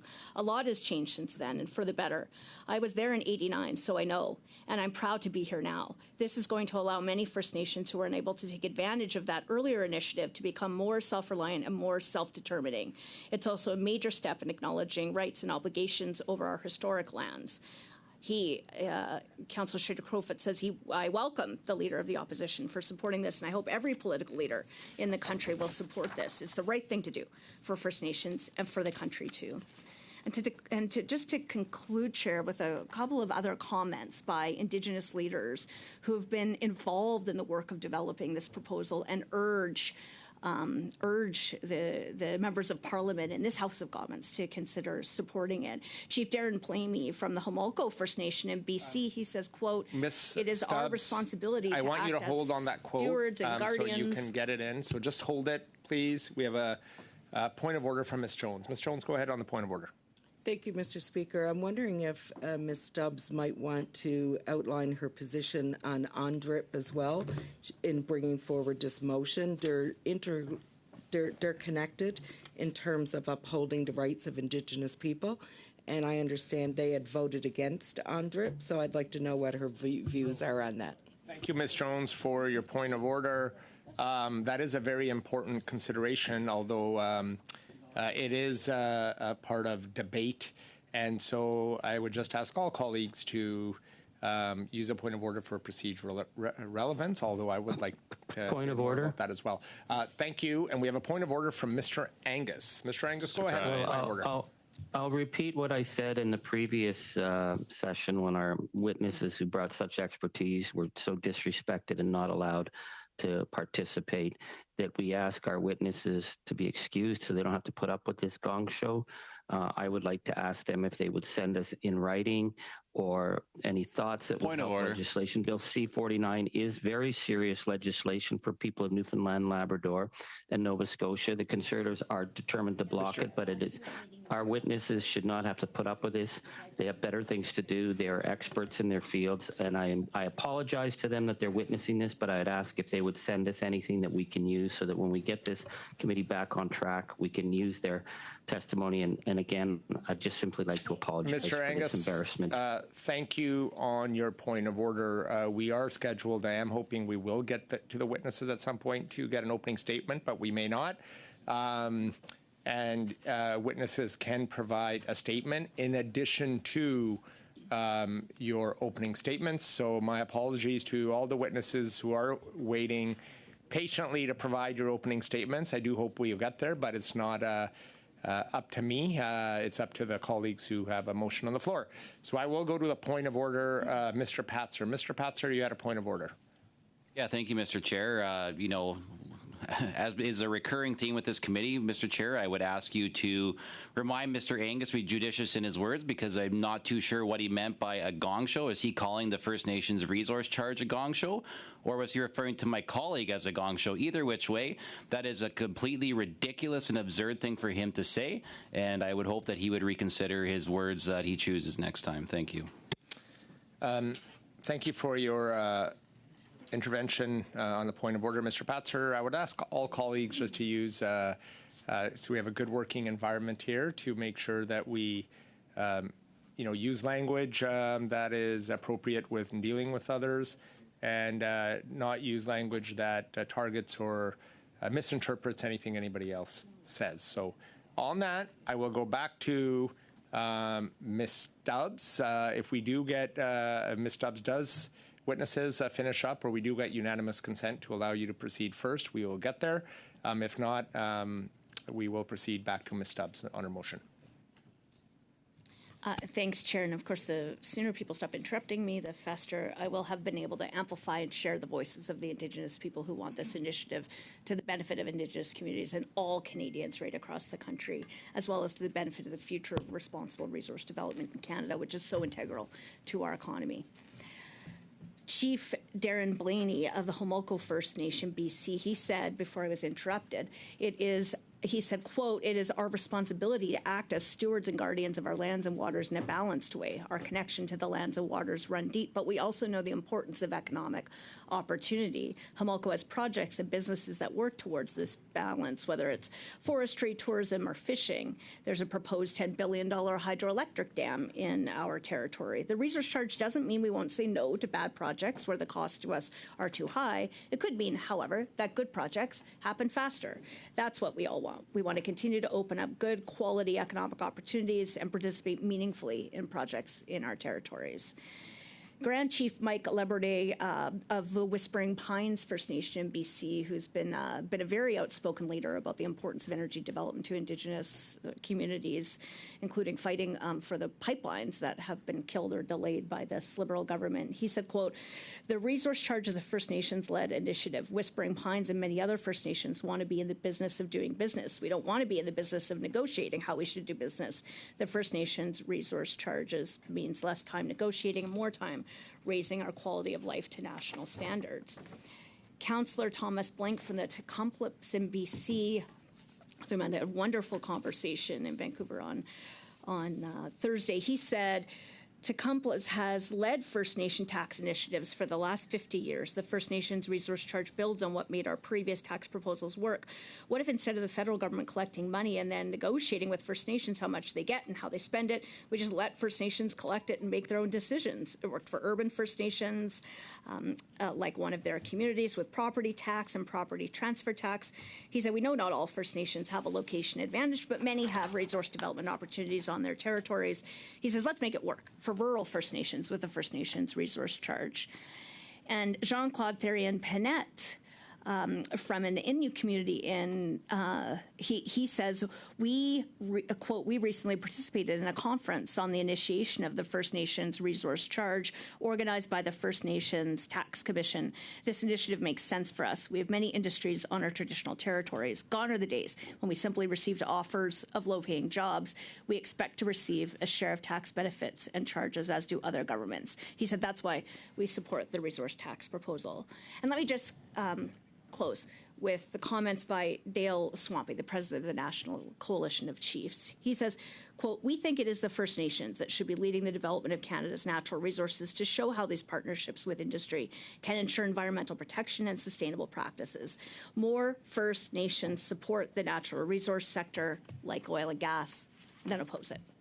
So, Chair, and I do hope certainly that all the witnesses get a chance to speak today and give their comments. I want to make sure they are invited and know that they should and ought to, because it will allow them to give more comprehensive information anyway, to submit written submissions and their recommendations for any amendments for C49. We certainly will all take that under account. So just as of right now, we very efficiently could resolve this right now, Mr. Chair, by putting a vote to the committee. And so to that end, I would ask the Liberal, NDP, and Bloc members of this committee to support this common sense motion. And I ask for that full support in order to help bring home this optional step in the right direction in a good way towards economic reconciliation for Indigenous communities to gain opportunities in ownership, equity, contracting, and so many others in responsible resource development. Thank you, Chair. Thank you, Ms. Stubbs. I do have a speaking order on the motion that I've identified from hands that were raised. So now I will proceed to the next speaker on the list, which is Mr. Aldag. Mr. Aldag, go ahead on. Thank you. Well, first of all, for any witnesses from the first panel and for those who are on the second, my comments will be brief.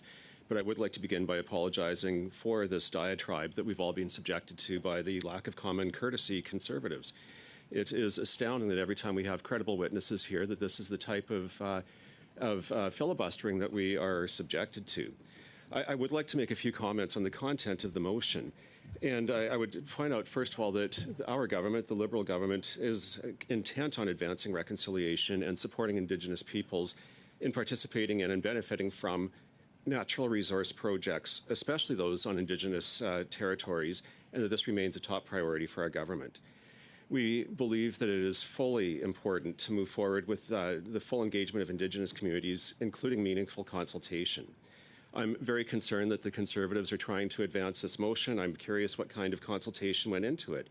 At the committee here, we have not had any sort of study on this matter that's part of the motion that's being dropped on us.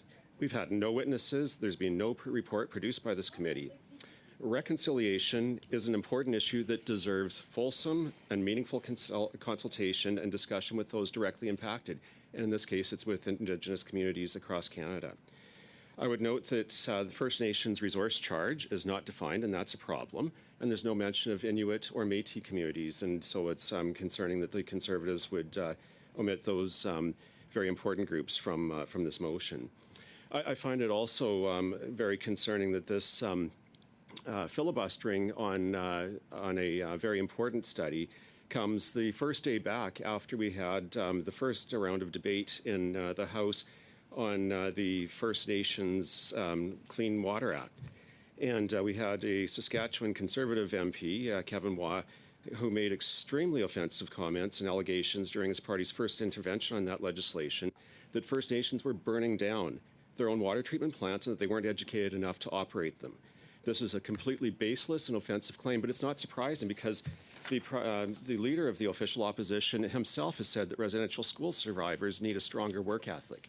So I'm not surprised that the Conservatives will resort to this kind of these baseless claims and using whatever straws they can reach at to try to stall C-49. And it's really, I find, particularly offensive that First Nations are being used as pawns in this filibuster today by the Conservatives. I would like to point out that the Conservatives had the opportunity to demonstrate through actions that they actually were meaningful supporters of Indigenous issues in Canada. But they voted $4 billion against $4 billion in Indigenous housing. They voted against UNDRIP legislation. They voted against the Indigenous Loan Guarantee Program. They voted against First Nations water and infrastructure funding. They voted against equity investment funds for Indigenous governments.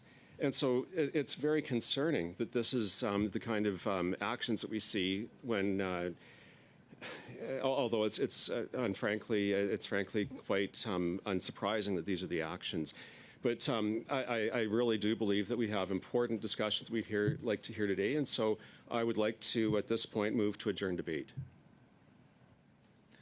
So Clerk, we have we move to adjourn debate.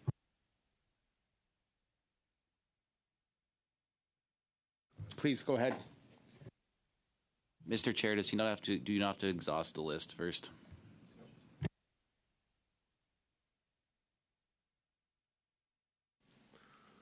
Mr. Aldag?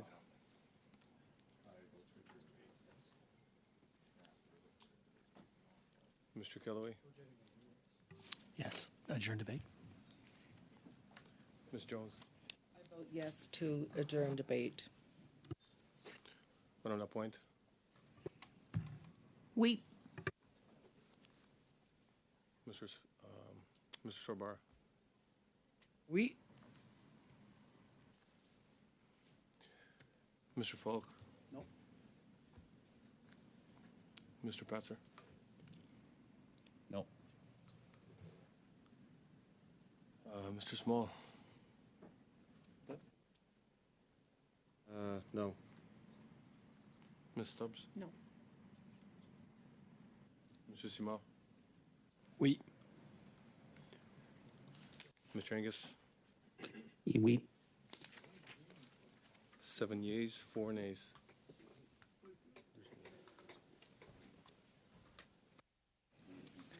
Okay, colleagues, we will now go to, just before I begin the second panel, I just want to provide this opening remarks for our witnesses that have joined us today. Thank you for your patience. Pursuant to the order of reference of Tuesday, October 17, 2023, and the adopted motion of Wednesday, December 13, 2023, the committee is resuming consideration of Bill C-49, an act to amend the Canada, Newfoundland and Labrador Atlantic Accord Implementation Act and the Canada-Nova Scotia Offshore Petroleum Resources Accord Implementation Act, and to make consequential amendments to other acts. Since today's meeting is taking place in a hybrid format, I would like to make a few comments for the benefit of members and witnesses. Please wait until I recognize you and by name before speaking. For those participating by video conference, click on the microphone icon to activate your mic, and please mute yourself when you are not speaking.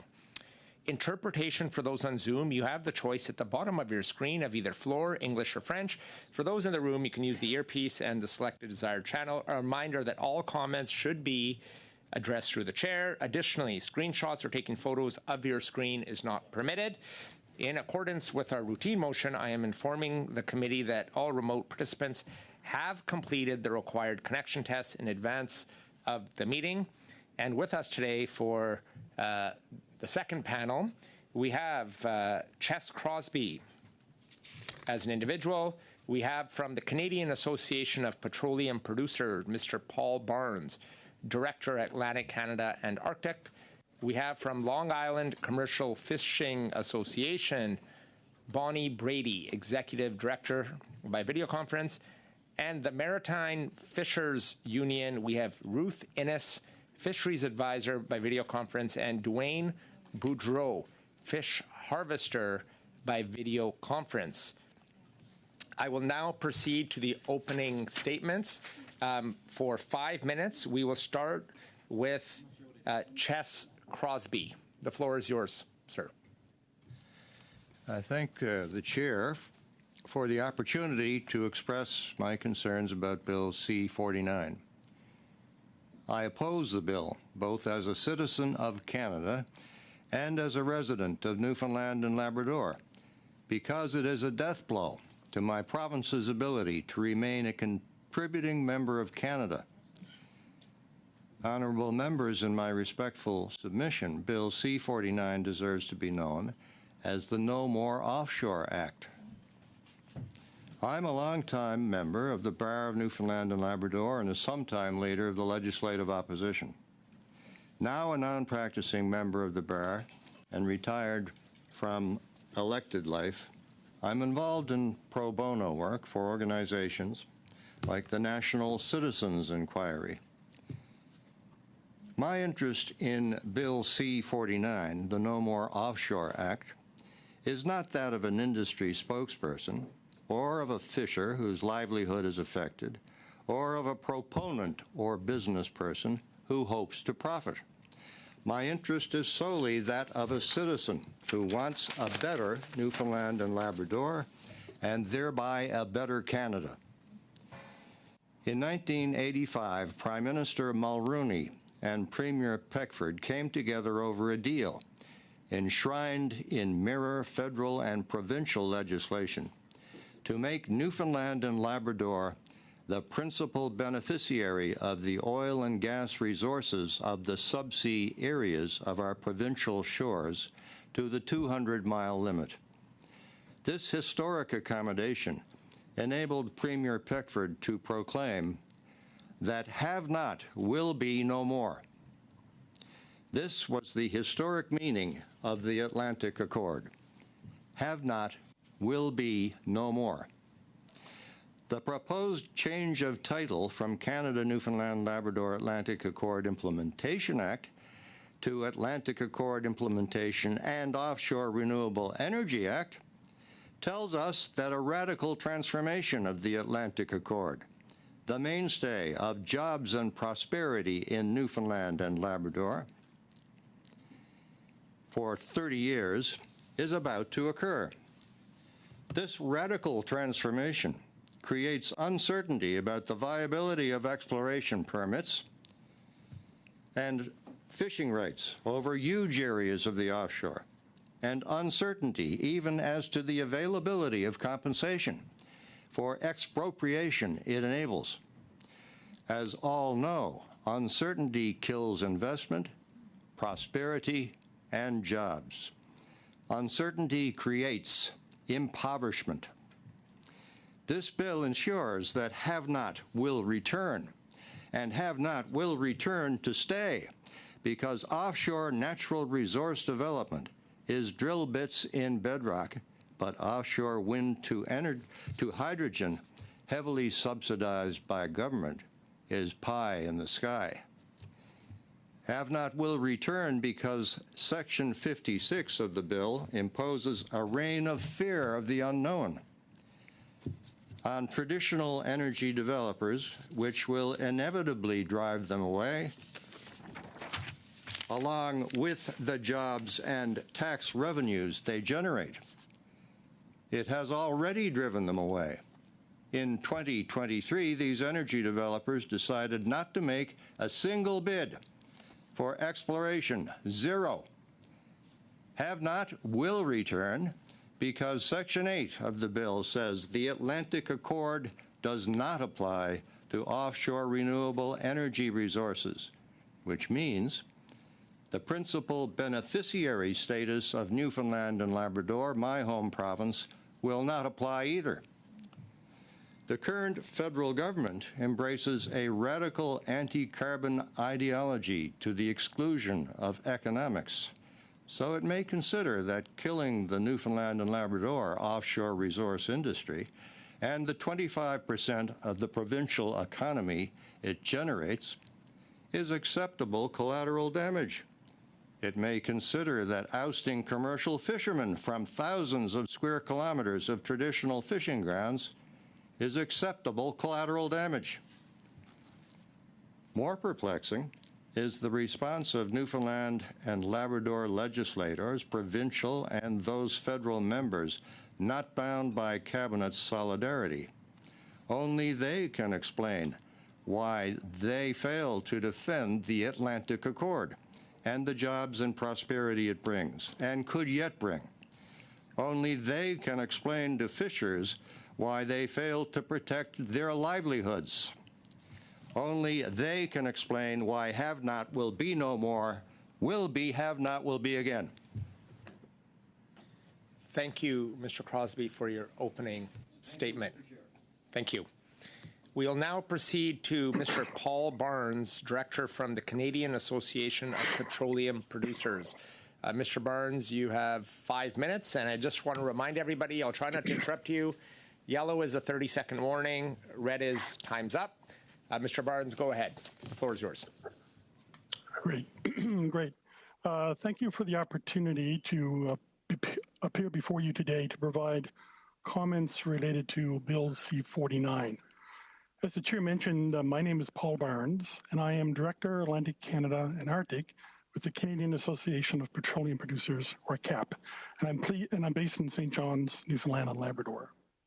I have over 30 years' experience in the offshore oil and gas industry, and have worked extensively during that time with the Atlantic Accord legislation, which is being amended with this bill. CAP is a nonpartisan, research-based industry association that advocates on behalf of our member companies that explore for, develop, and produce oil and natural gas throughout Canada. CAP's members include several who are active in the Atlantic Canada offshore area and who therefore will be directly impacted by any Accord Act amendments. One of the main drivers behind Bill C-49 is to provide authority to the offshore petroleum boards in both Nova Scotia and Newfoundland and Labrador to regulate offshore renewable energy. My remarks are not specifically focused on this aspect of the bill, as it falls outside of CAP's oil and gas industry mandate. My remarks will instead focus on aspects of Bill C-49 that directly impacts offshore exploration, development, and production activities. Before moving into my specific remarks, I do want to note there are several positive changes included in the bill that our industry supports, including providing the clarity in the role of the offshore petroleum boards in the regional impact assessment process.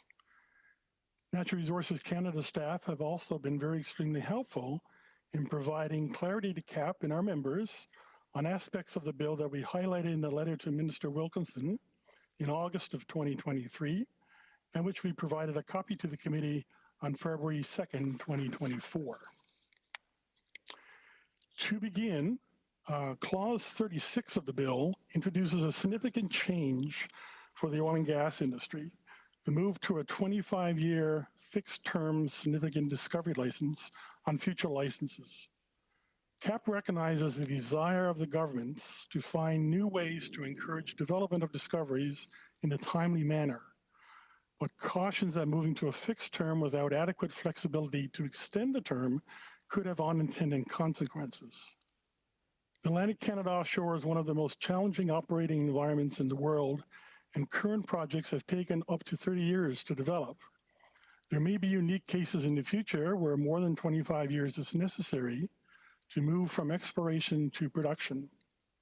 Flexibility in the fixed-term license is critical in the jurisdiction with such challenges. Specifically, legal language on the ability to extend the term of if an operator can demonstrate they are diligently pursuing development should be included in the bill.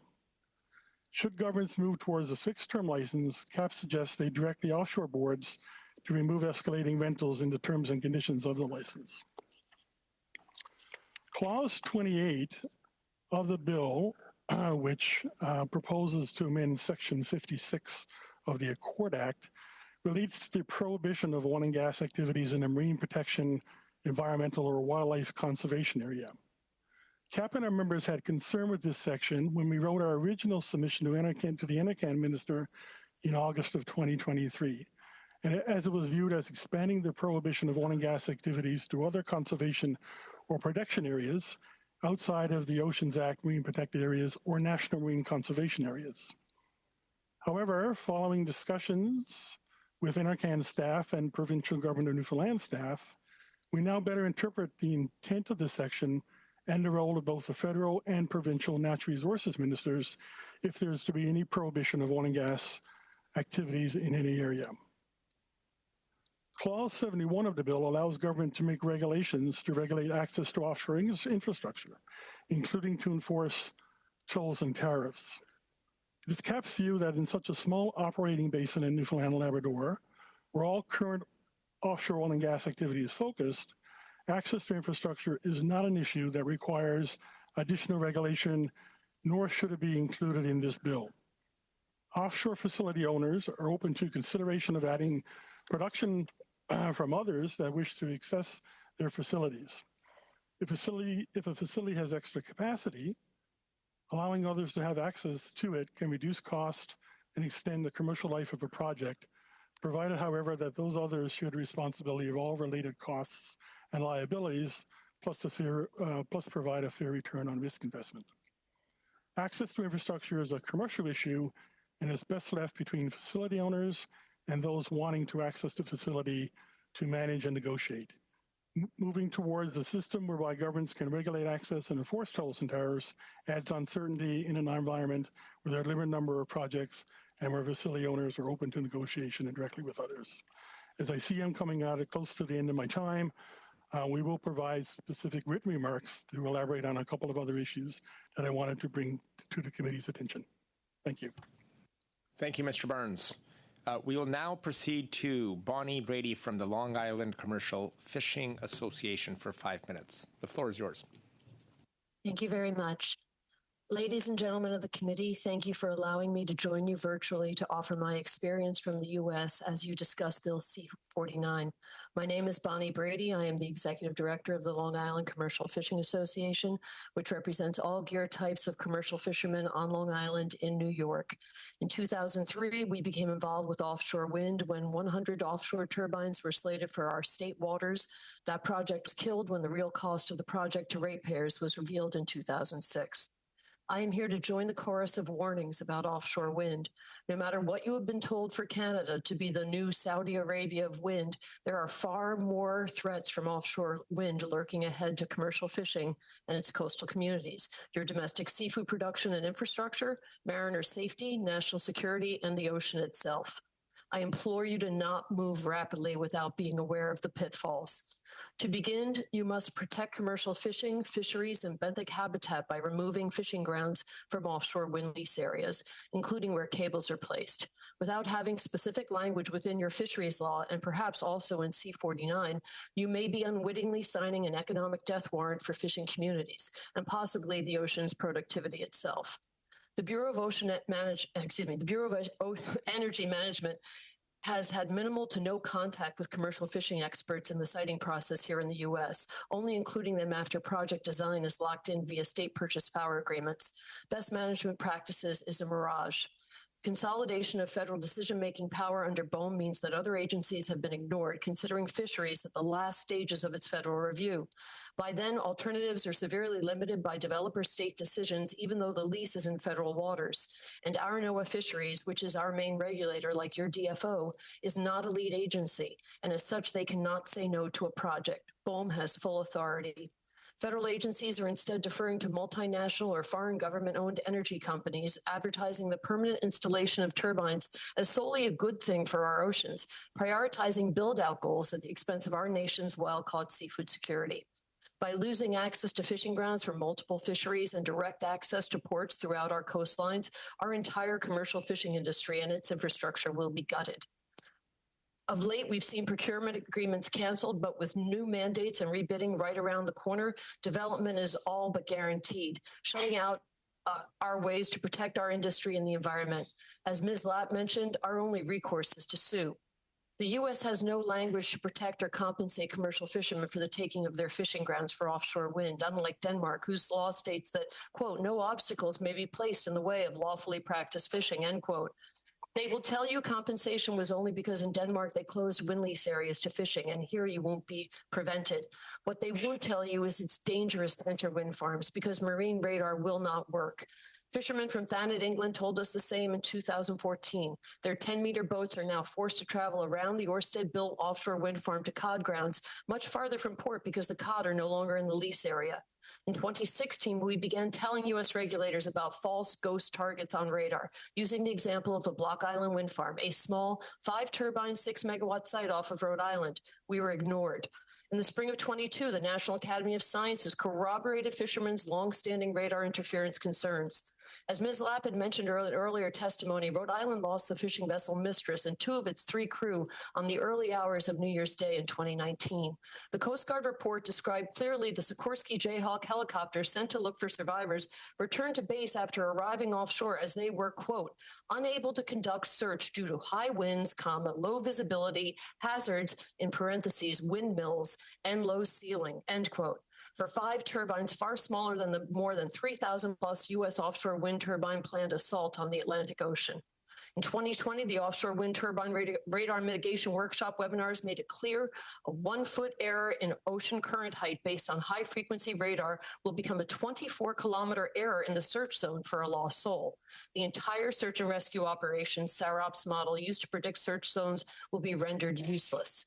Another reason Thanet fishermen must travel farther is because their former fishing grounds, now the Thanet Wind Farm, are churning up constant underwater sediment plumes up to 6 kilometers long and over 150 meters wide, 24/7 with scour pits up to 40 meters deep behind each turbine. Those sediment plumes can be seen from space. I'm not kidding. NASA did a paper on it in 2014. We do know through European research that offshore wind farms warms the sea surface temperature, mimicking climate change, affects ocean circulation patterns, produces substantial loss of wind for up to 60 miles past a lease area, and impacts upwelling and downwelling, which feeds the ocean and all of its denizens. Please do not rush forward as the U.S. has. You do and risk it all. I look forward to any questions the committee may have. Thank you for your opening statement, right on time. We'll now go to the Maritime Fishers Union, Ruth Innes. You have 5 minutes for your opening statement. Please go ahead. Thank you very much, and I'm very happy to follow Bonnie on this, representing a fishing organization that's quite afraid. But anyway, thank you, Mr. Chairman, for the opportunity to speak this evening and to provide our testimony to the Natural Resources Committee on Bill C-49. We, Dwayne and I, are here tonight on behalf of the 1,300 multi-species harvesters that make up the Maritime Fishermen's Union. Our members fish lobster, crab, tuna, scallops, herring, along with many other commercially viable species along the shores of Nova Scotia and New Brunswick. Currently, the fishing industry in Nova Scotia and New Brunswick accounts for a combined $5 billion in revenue and well over 30,000 direct jobs, which help to fuel the economies of many of the coastal communities, driving economies in our coastal communities. Our membership is gravely concerned about the impact that rushed legislation, inadequate consultation, and the lack of wind energy science will have on the fishing industry. The fishing industry has long been a partner in marine space, sharing waters with each other, other industries, and other nations. The bill, as it stands before us, is sorely lacking in protections for the fishing industry, the aquatic species we depend on, and the livelihoods that depend on fishing. Simply put, while we support the expansion of clean energy, it should not be at the expense of the fishing industry. The legislation, as drafted, covers only damages to gear and equipment resulting from safety incidents or infrastructure failure, as well as damage from the release of materials or spills. There is no consideration of damages that may be incurred based on changes should the wind energy and industry have a detrimental effect on dispersal productivity or availability of the species we depend on, resulting from water temperatures changes, electrical pollution, and displacement from traditional fishing grounds, ensure the livelihood of our members. Harvesters cannot respond to industrial developments of this magnitude by simply moving from one area to another. Restrictions established by DFO for boundaries, gear, and other regulations restrict the ability of harvesters to adopt, confounded further by the unknown impacts of wind energy on the very resources that they access. Additionally, while harvester groups have joined together to identify a number of areas as low impact to the fishing industry as part of the regional assessment process, there has been no guarantees that the result of our efforts will be considered when evaluating areas for wind energy development. Wind energy developments will require vast tracts of ocean area, and there is no guarantee that the fishing industry will be consulted on the complex task of spatial planning. Moving a bill through that could potentially harm the fishery is irresponsible without proper consultation, proper science, and a collaborative approach with all the stakeholders affected. The industry has consulted, partnered with, and in many instances led efforts in conducting science when working with government agencies. Our organization has a world-class science arm called Homeris, which frequently leads or is consulted on matters of marine conservation. Our industry is facing profound challenges related to climate change. Fisheries are changing, stock migration patterns are changing and evolving, and we do not have enough scientific evidence of what this will look like in the future. Rushing poorly thought out legislation to govern an industrial marine development that remains largely in an experimental stage for Atlantic waters, and the legislation that lacks proper safeguards to ensure sustainable, viable, and resilient coastal economy is extremely irresponsible. There are fundamental differences between the offshore petroleum industry, which is the legislation was originally intended to apply to, and the burgeoning offshore wind industry that is dramatically different in structure, function, and effects. We are extremely concerned that the redrafted legislation fails to account for, to even consider this fact. In short, decisions that affect the fishery must include the individuals that harvest the fish and provide the protein and the economic drivers in communities. We have a process in place to share information and receive input from our members. We conduct meetings, pass resolutions, conduct workshops, and convene annual conventions to engage our membership. The timing required to have fulsome discussions and deliberation on this extremely important Bill C-49 is woefully lacking. We have the time to collectively develop good legislation and develop a responsible world standard for offshore wind development. We have the responsibility to make it the best possible legislation for our members, the marine environment that supports them, and the communities that depend on this successful industry. Mr. Chairman and the committee members, we ask you, number one, do you think it is responsible to push legislation through that does not consider the effects on historical and current stakeholders? Do you fully understand how this legislation will affect the fishing industry in Atlantic Canada? Ms. Innes, I would just ask you to wrap up. My apologies. You're just out of time. Yeah. Okay. Have you considered endangered species? Okay. I'll leave it at that. And thank you very much. Thank you. Sorry for going over time. No, thank you. That's okay. We'll now proceed to our first round of questions. Just a quick question on a point of order, if I may, Mr. Chair. Now, as Ms. Northrup is still with us, I'm wondering if we could have unanimous consent to ask her questions as well, since we weren't able to do so during the previous panel. Colleagues, yes, Ms. Northrup is here. If there's unanimous consent, we can ask Ms. Northrup to come join us at the table and answer any questions that may come forward. We're going. So, Ms. Do we have unanimous consent? Yes. We do. Ms. Northrup, if you'd like to join us, you could please come forward. We will now proceed. Well, I'll just wait a moment till Ms. Northrup has.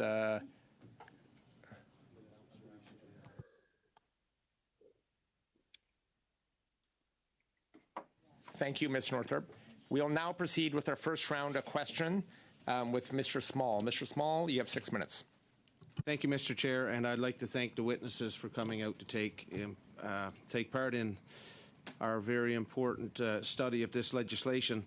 And my questions today, I'm going to try to spread these questions around, and I'd like the witnesses to be a bit brief in their answers. And if there's more that they'd like to add, that they don't get out in their responses to me, they could get that across in written submissions. Thank you. So first of all, Ms. Ennis, just briefly here, I heard you say that there's no guarantee of consultation on spatial planning. Has your organization had experiences in the past in negotiating areas where fishing activities been prohibited, for example, in the development of marine protected areas? What's been your experience in that?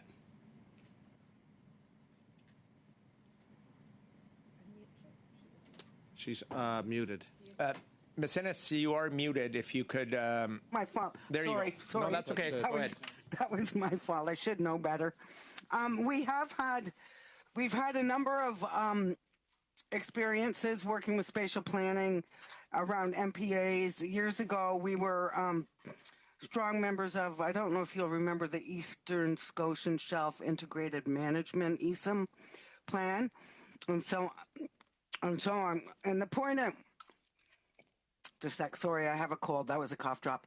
And the point I was trying to make there is spatial planning is very complex, and we believe that every stakeholder that's going to be affected in that decision making and that part of the ocean, space in the ocean, needs to be at the table and part of the discussion. So in the past, in the development of MPAs, were your concerns reflected in the rollout of the final product and the final layout of MPAs? Were your concerns listened to or not? Well, that's a black and white question, and the answer is gray. So they, some of them were, and some of the MPAs or areas of interest were still open to fishing, certain types of fishing. So that was a success.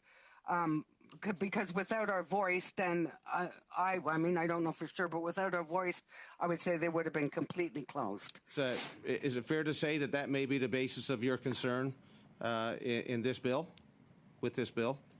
That we wouldn't be listened to? Yes. Yes, I'm always concerned that the fishing industry is not being listened to. Doesn't matter what file it is. Okay, thank you very much. Yeah. And you can submit some more. We will. To Mr. Crosby, in the development of a bill like C-49 to change the Atlantic Accord, is the tone and messaging as important as the legal jargon that's in it in terms of potential investment in wind energy and petroleum energy projects? It's a pretty hefty question. Well, Mr. Small, as you're aware, I took a sort of high-level approach to the bill. There's plenty of scope for getting into what might be more technical legal problems, and one of them would be that we've just seen the Supreme Court of Canada last year shred Bill C-69. This piece of legislation, C-49, in dozens of places wants to coordinate itself with the regime, the statutory scheme and regime of Bill C-69. Yet, how can it do that when C-69 is lying in tatters on the cutting room floor? That is a major legal problem that perhaps some other people with legal backgrounds might want to express opinion on. Otherwise, as I said, I just tried to take a high-level view of things, and to my mind, this is an abrogation of the historic Atlantic Accord, the accord between the government of Newfoundland and Labrador and the government of Canada, which has served Newfoundland and Labrador and Canada so well for 30 years. Thank you, Mr. Crosby. And just to be fair, to spread around a little bit, Ms. Brady, you gave some very powerful statement there a little while ago. What kind of framework, in terms of fishing industry involvement in the process, would prevent uncertainty to both the fishing industry and to potential investors in offshore wind, based on your experience on the Eastern Seaboard? Well, I can't speak on behalf of the developers, but I know that no matter how many times we went to the table, and I've been doing this on the present U.S. offshore wind structure since 2014, we haven't been heard at all. You know, basically, we have no option. BOE makes the final decisions, and any socioeconomic, any fisheries data, anything we've brought to the table, they've said at the time when they lease the area, oh, well, we can do it when we get to our construction and operation plan. But yet by the time they submit that, they've spent so much money surveying the area, et cetera, and the state purchase power agreements that have been put in place that they're not going to suddenly shut the area down. For example, the Empire Wind 1, which is Equinor, which is Statoil, had a lease in the New York Bight. We actually sued because we gave them all the information about where we fish.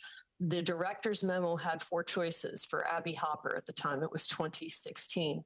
You could either remove Section A due to offshore fishing grounds, remove Section B due to offshore fishing grounds, remove A and B, or open it all up. She opened it all up, and it's been that way ever since. Thank you. Thank you. Time is up for our first round. We'll now proceed to Ms. Jones from the Liberal Party of Canada for 6 minutes. Go ahead, Ms. Jones. Thank you, Mr. Chair, and I want to thank all the witnesses that are here today. Unfortunately, we've missed 2 hours of committee time because of filibustering by the Conservatives, but they've filibustered this bill for 5 months because we know the Conservatives do not support Atlantic Canadians. They do not support the Atlantic Accord. And maybe I'll start with you, Mr. Crosby. Perhaps you remember when Stephen Harper tried to axe the Atlantic Accord for Newfoundland and Labrador. Ms. Jones, can I ask you to hold a sec? We have a point of order from Mr. Small. Mr. Small, go ahead on your point of order. Thank you, Mr. Chair, but I'd like to remind MP Jones that her party tried to put C50 in front of 49. Oh, colleagues, Mr. Small, the proceedings of this committee are quite public. Everybody knows what's occurred and what hasn't in recent history. But I would ask and encourage all members not to use a point of order for your debate. When you do have time, when you have the floor, you can add your comments with the questions you ask. So I will go back to Ms. Jones. Ms. Jones, please go ahead where you left off. Thank you, Mr. Chair. And for the record, Conservatives filibustered Bill C-50 as well for months in committee. So, Mr. Crosby, do you remember when Stephen Harper offered the ultimatum to Newfoundlanders and Labradorians on the Atlantic Accord in 2006 when they wanted to axe the Accord because we were getting already benefits under equalization? Vaguely. I'm not saying that the Atlantic Accord can't be improved. There are areas where it could be improved for the benefit of the province and the country. But this is not going to improve it. It's going to shred it and abrogate the Atlantic Accord, and that's not the interest of the country. And that is not the intent of the bill. This is a regulatory bill. You were a former leader of the Progressive Conservative Party in Newfoundland and Labrador.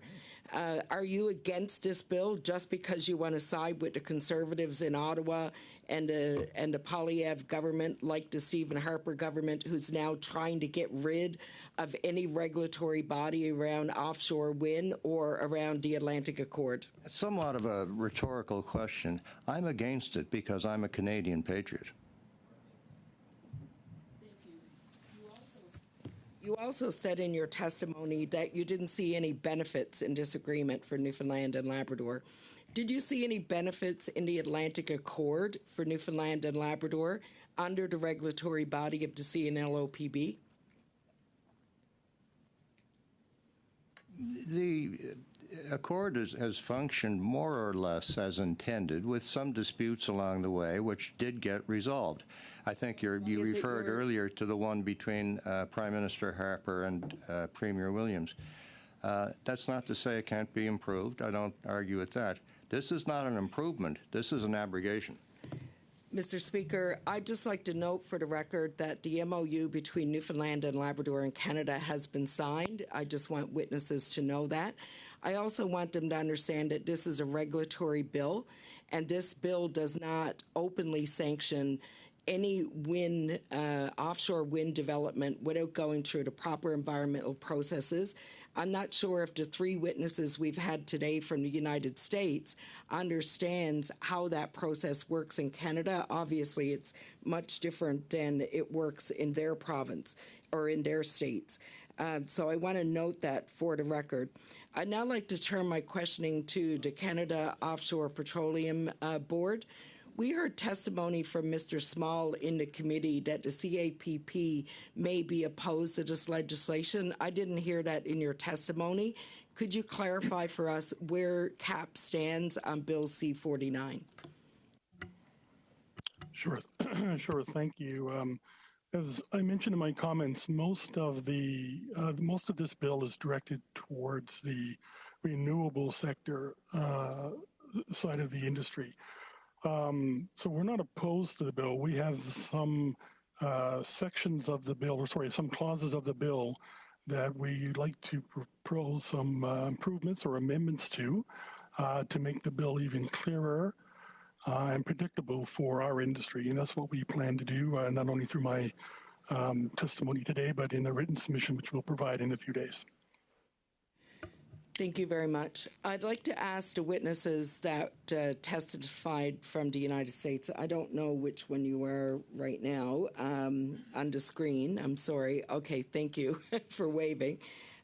So can you tell me how familiar you are with the environmental assessment process in Canada and what the regulatory process would be to see any offshore wind developed in our country? Because it's very different than the legislation that exists in the United States.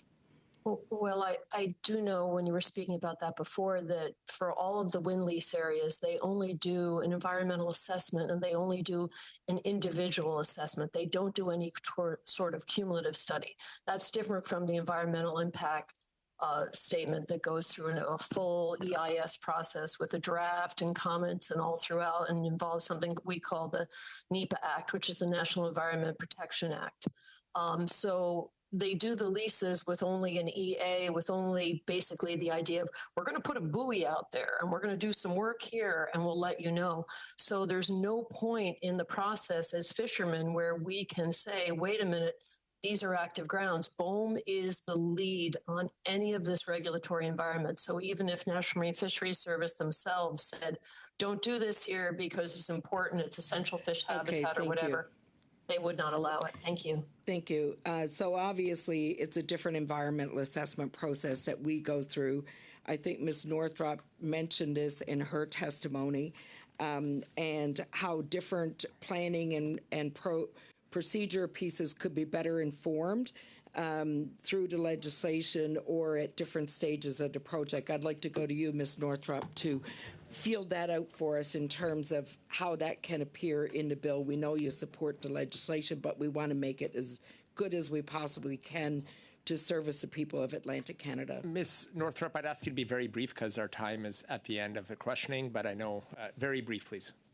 Well, I think perhaps I can only say briefly that that is a question requiring a few seconds to answer. So maybe I might ask if somebody agreeable to hearing a more fulsome answer might rephrase or reform the question, because I don't think I could answer that quickly. Just to say that we support the bill in principle, but we actually think better assessment processes need to be built into it to address some of the issues that witnesses like Ms. Brady and Ms. Innes have been raising tonight. Thank you. We'll now go to Monsieur Simard from the Bloc Québécois for 6 minutes. Go ahead, sir. Merci beaucoup. Well, thank you very much, George. I'd like to thank our witnesses this evening and especially thank them for their patience. The work that we do in committee generally is to improve legislation and to listen to specialists and experts who've prepared their briefs. But unfortunately, on the false precepts of common sense, some people are adding to cynicism in the political realm, and we've been testified to this today, and unfortunately it is a roadblock to others who wish to work constructively. But obviously those folks listening at home can determine who is and who is not acting in good faith. So I do have a question for you first, Ms. Northrup. You alluded in your opening remarks to the impact assessments. And I know how that works in Quebec with the BAP. It's the regulatory association that conducts the BAP assessments for most economic development projects. But in the case of the Atlantic Accord, that concept is a bit more nebulous in my mind. You referred to environmental assessments, but also minimising users' conflicts. And that can be achieved through better collaboration. So perhaps you have some solutions to offer to the committee to put in place better impact assessments and minimise the negative repercussions. I'd be interested in your input. Question.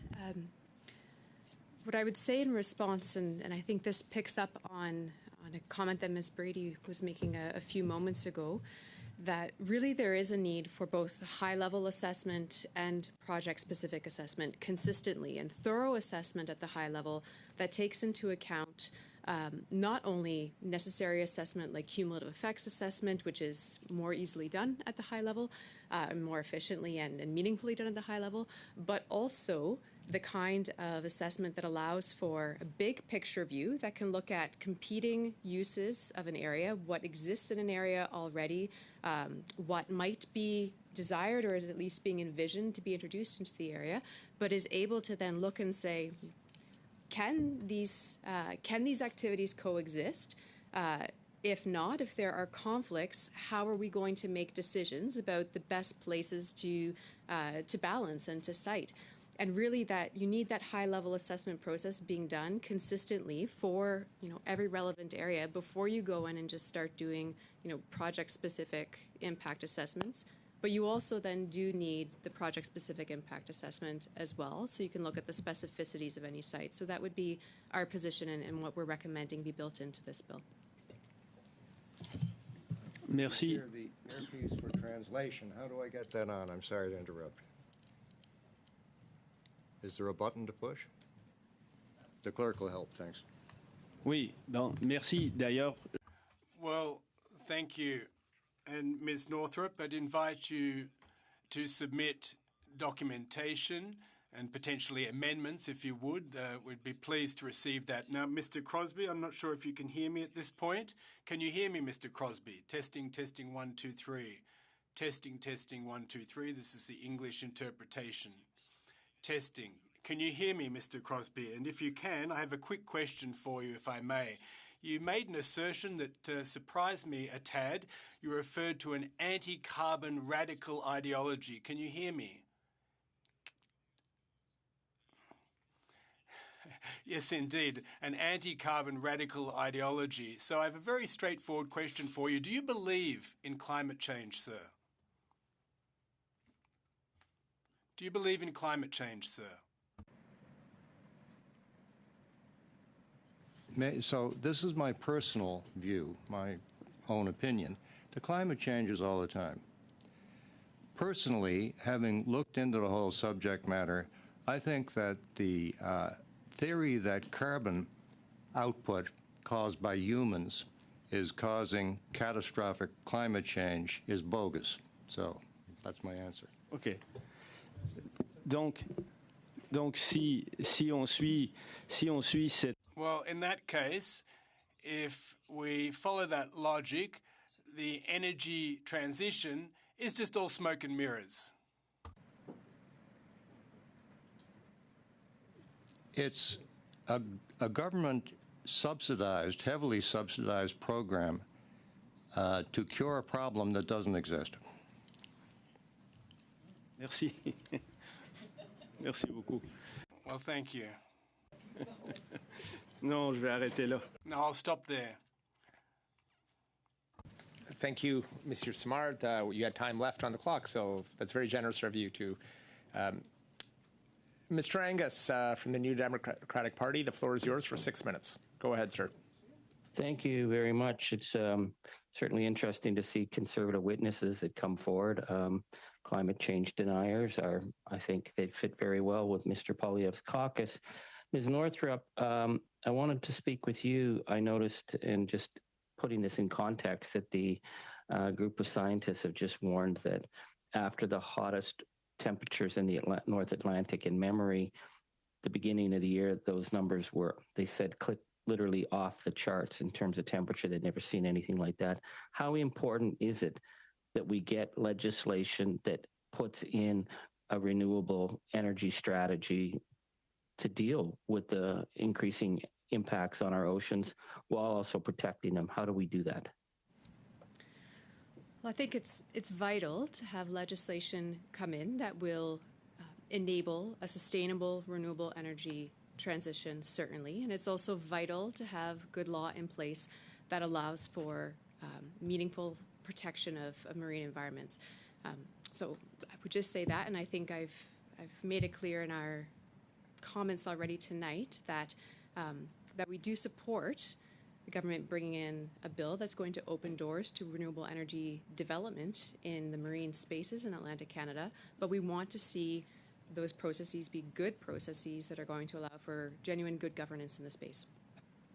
Thank you. The last oil permitting attempt off Nova Scotia was Sable Island, and it received huge outpouring of public opposition because this was such a fragile, world-renowned heritage area, and the oil companies were trying to get their hands on it.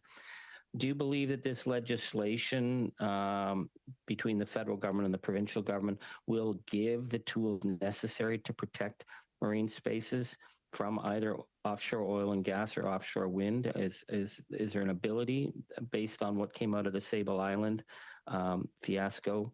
How do we make sure that we reassure the public that areas are being protected?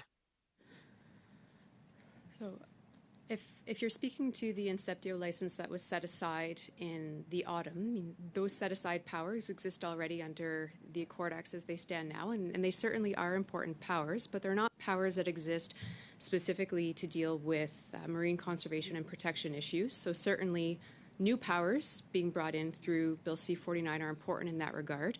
But I would say that powers to prohibit licensing in certain areas or powers to cancel licenses, although important, cannot do the full job of marine conservation and protection if you don't also have built into the law good processes for informed decision-making, for informed planning at a high level with public participation and participation of all stakeholders who can bring the information and the knowledge to help make good decisions in the space. Thank you for that. Mr. Barnes, what we were told from officials from the provincial government of Nova Scotia that since Sable Island there have been no other oil permits being put forward off of Nova Scotia. Is that correct?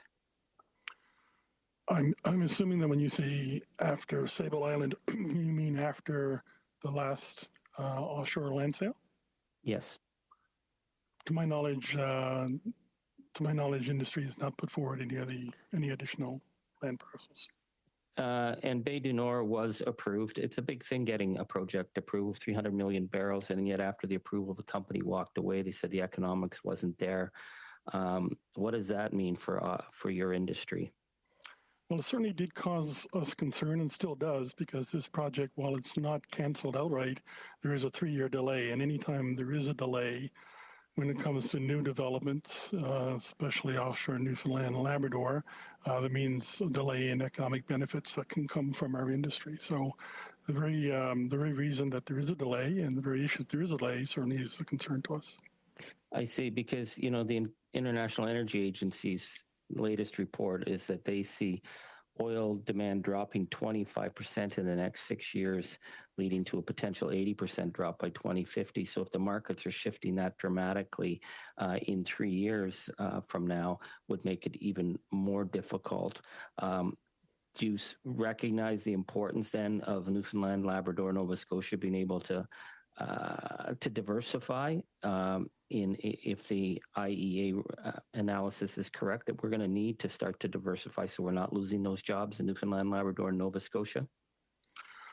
Well, yes, certainly. I mean, I know the government of Newfoundland, Labrador, and Nova Scotia are trying to diversify their economy for such time as when oil and gas, especially in Newfoundland, Labrador, may no longer be bringing in the benefits or revenues that it brings in now. But our industry still believes in the prospectivity of the offshore and still believes in investment opportunities, and hopefully will invest there for the foreseeable future. You have an incredibly skilled workforce, certainly in the offshore. Argentia has done a lot of great work. It's really important for us at the Canadian, as Canadians, to make sure that those skills are able and are transferable. Are you looking at whether or not some of your operations could help? Certainly the construction projects and that, if offshore wind is happening, because that's what we're seeing happen in Aberdeen off the North Sea, that there was a lot of transference of skill and expertise. Most definitely. I've had the opportunity to visit the Argentia construction facility that's now constructing the West White Rose project, and the laborers that are involved in that are doing an excellent job, and many of the skill sets that's being used to construct that offshore facility, I'm sure, can be transferable to the renewable sector. Well, thank you very much for that. And it's my final question. I've been asking because the issue of the fisheries. Mr. Angus, we are... You're giving me a red card? Oh, come on, boss. After all polite I've been, come on. Yes, you've been great, but time is up. Thank you for your questions, and again, I want to thank all witnesses for coming to committee today. You can provide testimony through a briefing if there was something that was missed. You can provide additional information through a brief. We have a point of order from Mr. Small. Thank you, Mr. Chair. When the notice of meeting came out, it was laid out that we would have 3 hours in total for this session here, and we started at 4 o'clock, so we should be going till 7 to make up our full three hours. Thank you. Thank you for your point of order, Mr. Small. The allotted time that we had was till 6:30 based on the schedule in our two panels. As you know, the first panel was... Point of order, Chair. We would support going another half hour. The first hour, the first panel... Mr. Small, sorry, this is not a debate. Voting. You had a point of order. I'm giving you an answer to your point of order. We had a time allotment till 6:30. If a member would like to continue, they can ask for consent of the committee to continue further. Otherwise, we are at our allotted time at 6:30, and I would like to let the panel members, our witnesses who have waited very patiently, an opportunity to go, or if there's unanimous consent. consent. Mr. Chair, I'd like to point of order. Point of order. Have unanimous consent to extend our point of meeting order. to 7 o'clock. Okay, so we do have an ask for unanimous consent to continue. No. Point of order, Mr. Speaker. There is Also, not. the Liberal NDP don't want to continue this Mr. important Falk, discussion. We have witnesses Mr. here. Falk, I will ask you to, once again, you had a point of order, and you are recognized. There was not unanimous consent to continue this evening, folks, so we have another point of order. Go ahead, Ms. Jones, on a point of order. Thank you, Mr. Chair. And normally we would be very cooperative, but the Conservatives delayed the committee by 2 hours today, so they can't have it both ways.